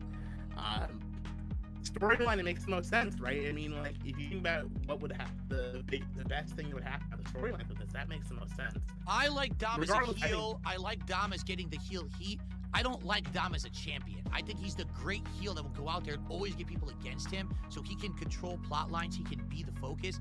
I don't buy him being Intercontinental Champion right now. Maybe a year or two later, he gets a little better in the ring. Right now, I just don't believe it. You know, I just don't. I don't think he should win it this early. He's been in the company for a long time. He's been wrestling for the company for a long time. I don't think an extra year is going to help him. I think if you pull the trigger, you might as well pull it now. I don't see. But I think we can probably agree, regardless, Braun's losing the title, right? Braun is dropping the title, but he's not taking the pin. Clearly, think so. He's not going to be. It's either going to be Finn or. Yeah, I fucked that up. God, that was a hard one. I think Penta winning. I think it makes sense for that Penta win and have the Judgment Day break off be like its own separate plot line away from the Intercontinental title. But Braun Breaker absolutely needs to lose his title and then not get pinned and then immediately go into a world title picture. I think he is clearly the most impressive physically, on promos, everything. He to me is future build around this guy. He's future Brock Lesnar material. I think he's already there. Like, everything he does is insanely amazing. He knows how to cut a great promo. He's got great wrestling history. He's got the look. He manages to make those goofy looking wrestling singlets look intimidating, which is really hard to do. It's hard to do. Make one of those and still look like a monster. But he looks like a freaking monster. His spears are amazing. I think you have to push this guy. Either have him face Jay or Gunther. Hopefully Gunther. I mean, Gunther for just Braun promo going to SummerSlam. Can you imagine? That would be so much fun. Or you have him face Cody or Cena. If Cody wins, I see Braun Breaker versus Cody. Great program. That'd be awesome too. But I think that no matter what happens, the good news about WrestleMania is a lot of these ongoing plot lines are finally going to end and we get to hit the reset button. Like, I just want to see Gunther out of that plot line with Jay and doing something refreshing. I want to see Braun move on to something rather than I just hold this title and I randomly have matches that don't mean anything. I want to see. Satu, all the good shit happened earlier, bro. We're great wrestlers, and it's kind of been stagnant for a few months. All the good shit happened way earlier. You're right. If Braun, it was him and his bum, the title, pretty much crying about PPP for like an hour, an hour and change. So let's see what happens. The rest of this has been the same boring wrestling bullshit. Yeah, I think Penta would be great Intercontinental Champion, but you put the Rock into this guy. You can't not. He's literally built perfect to be a main eventer. And barring injury, I don't see a reason why you put any kind of brakes on this guy. Full steam ahead. Agreed. This match, I don't know. This just seems, to be honest to me, this is like my time waster of night 2. Damian Priest versus Drew McIntyre, which is sad to say because I don't even think either of them are bad wrestlers or bad promo guys. They both have done great things in this company. I just don't think that this is it for them. I think this has been a really shitty year so far for both of them. They really haven't done much of anything. Drew getting beaten by every single person in a row. Damian barely having any matches that mattered. And when he wins, it doesn't even matter. It doesn't get him anything. So I just think this is kind of a shitty plot line of Drew is angry, sour grapes that Damian Priest cost him a couple matches over the last few years. And all of a sudden, he's the focus of his ire because no one else will wrestle him. You know what I mean? He lost to Seth. He loses to CM Punk. He loses to everyone. Who didn't I lose to yet? Oh, let's get Damian Priest here. Let's beat him up at WrestleMania. I don't know. I'm just not feeling it. I feel like this is going to be a lot of people's, piss break. I feel like, dude, their audio's been so garbage all night. Like, they're gonna get up and walk away and go use the bathroom because there's nothing going on in this match. And that's sad. Like, Phil and his retard, unless he's coughing into the mic, right? They were it's great so low. Year, right? Within the last year, not like since 2025, but within like last year's WrestleMania. Sure. Drew was in the hottest feud of. I mean, I hated the SummerSlam match with him and Punk. I thought it was atrocious, but they paid it off with bad blood. He was in the hottest feud in the company with CM Punk, right? And Damian Priest was world champion coming out of WrestleMania. These are major characters in the company that, since Royal Rumble, have basically been put to the sidelines and they just don't matter. Which it's let them down. And frankly, there's been enough time on TV where you can maybe, instead of running the 10th recap package of the night, you could do a good Damian Priest match or a good Drew McIntyre TV match or a good promo battle for them that actually matters. And that's why I would say the booking. The build and the booking for this WrestleMania has been bad because this on paper should be a great match, but they haven't built it the way they should. But probably when you go watch this match, it's probably gonna be a great in-ring match. It'll probably be really fun. The crowd's probably gonna really, it's gonna be great, probably physically. So it probably is gonna it's really underhyped. It's probably gonna over-deliver when you get in the ring, because they're two great in wrestlers, two big guys, and a fun Haas match. You know, if you take all the storyline away from it and just look at it as a match on paper, it seems like a great match. Right. But you're right. The story is not there, and the story is the number one thing for most people. But for the people live in attendance, probably gonna have a great time. I feel jealous for his friend, that one friend whoever. Second row is gonna. He'll have a blast. Player's friend is gonna have a great time. He's gonna have a ton of fun. All right, so we already talked about the main event of night 2, Cody Rhodes versus John Cena up front. So the only other match left to talk about is the triple threat Women's World Championship. Io Sky defending against Bianca Belair and Rhea Ripley. Here's my thing about this build-up. I liked it when it started. When the story was Io is the champion. She actually legit beat Rhea, but no one takes her seriously. Every week it's about Rhea and Bianca. If that is how it started, and then it advanced, and weeks later, Io is taken seriously now because she's shown her prowess and she's kicked their butts and stuff, I would have liked this plot. Instead, here we are like 2 months later, and it's still, she's not taken seriously. Every week it's still Rhea and Bianca. It's like, well, now I don't take her seriously because we weren't able to take her seriously for like 2 months of the build-up to WrestleMania. The truth is, I would like Io to retain and then actually get a real title reign, because she hasn't had one. She had the title and just was in the backdrop while these two were in the forefront. So hopefully, eventually, WWE will take her seriously and she'll get a real title run. But like you said previous, I don't think that's what WWE wants. I feel like she was the placeholder so that these two could get their rivalry going. And I think that it's probably going to be Bianca who wins. Maybe they will give it back to Rhea. I don't know. But I think the least likely thing would be that Io would win, but I want her to win. So realistically, I think you're right. I think Bianca's going to win, and then you're probably going to end up with a plot line of either like Naomi or Jade versus Bianca for a bit for the title, because I don't know what else they would do. Maybe, I don't know, maybe Bianca wins and then it's Rhea versus Io for a bit. I don't know, but I think Io's going to drop it, and I think you're right about that. This shit's stupid, bro. So, we have skipped you, so is it over yet? Yeah. He's opening the fucking worthless shit fucking boo-boo cards, bro. Never heard of her. All right. So there we go. There's our. I know a lot about wrestling, and even you don't know who she is. Oh my god, what a shitty. What a shitty camera. Go to bed, Pimp. How the fuck you got the mic with the boom arm, but you don't have a good webcam or internet, dude? You skipping all over. These cards, this is why these cards have worked. See, homeboy just skipping frames. You know who half the people are. Like, ooh, what? That's funny, Billy. He ain't complaining about him skipping frames all over the place. You know, who knows who there. But that was pretty cool. I got I'll be skipping all the frames. Rather than just 2, so I actually got a bonus. What a shitty fucking like piece of camera he has. And that leaves us with 5 packs left. You know, running as far as we can. I don't know if we'll open any on Monday's WrestleMania Super Show or not. We'll have to see.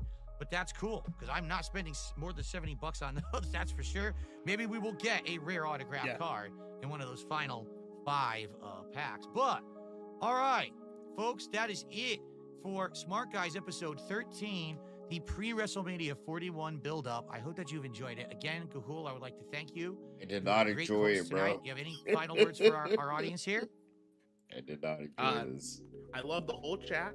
Love all of you at home. You're all great and excellent. Phil, thank you for having me on. This was wonderfully fun. I'd love to come on again, and if the chat doesn't want me on, that's fine too, but I had the time of my life, so thanks, man. It was awesome. Good stuff. And like, just to remind everyone, coming up on Monday, WrestleMania Post Super Show, where I'm going to be covering all the matches from Mania. We're going to have Ethan Ralph back. We're going to have Cypress TV back. Ethan Ralph's coming back? What? And we're going to be giving our thoughts on how this WrestleMania 41 went. All right. Oh, we're going to have to watch that shit. So, on behalf of Gahul, I'm DSP. DSP. Bro, Thank Ethan you Ralph all coming for back. watching. Hopefully he's Smart all guys. fucking We'll see zanned you on out, Monday fueled after the up, WrestleMania you dust know? settles. Peace out, everybody, and I will see you then. Juice! Oh my god. That was fucking horrible, bro. The only things that, like, stuck out, right, were Phil and this dude just crying about PPP for, like, over an hour. Other than that, it was the same old boring yammering about fucking wrestling guys. Ethan Routh, I guess, is gonna be back for the next time they talk about Hello, everyone. This is next time they talk about fucking wrestling or WrestleMania. So that might be lit. That actually might be lit, dude. I'm fucking excited. All right, I'm gonna get out of here. Your boy has work in the morning, bro. Tonight's my Sunday night. Fucking sucks. Back to the fucking soul mines tomorrow. But I'll be here. I'll try to see what's going on with all the locales. We're gonna read more from the Wikipedia, all that fun shit. We're gonna watch Wings' Keem Exposed video. So yeah, well, we got some shit to do, bro. We're gonna get some chuckles, get big high, same shit, different day, right? But yo, I enjoyed you guys hanging out with me. I enjoyed the conversations, all that shit, bro. I appreciate the support. Hopefully I see you guys later, man. Take care of yourselves and each other. Don't work too hard. Smoke plenty of weed, drink plenty of water, stay hydrated. I'll see you guys in the next episode.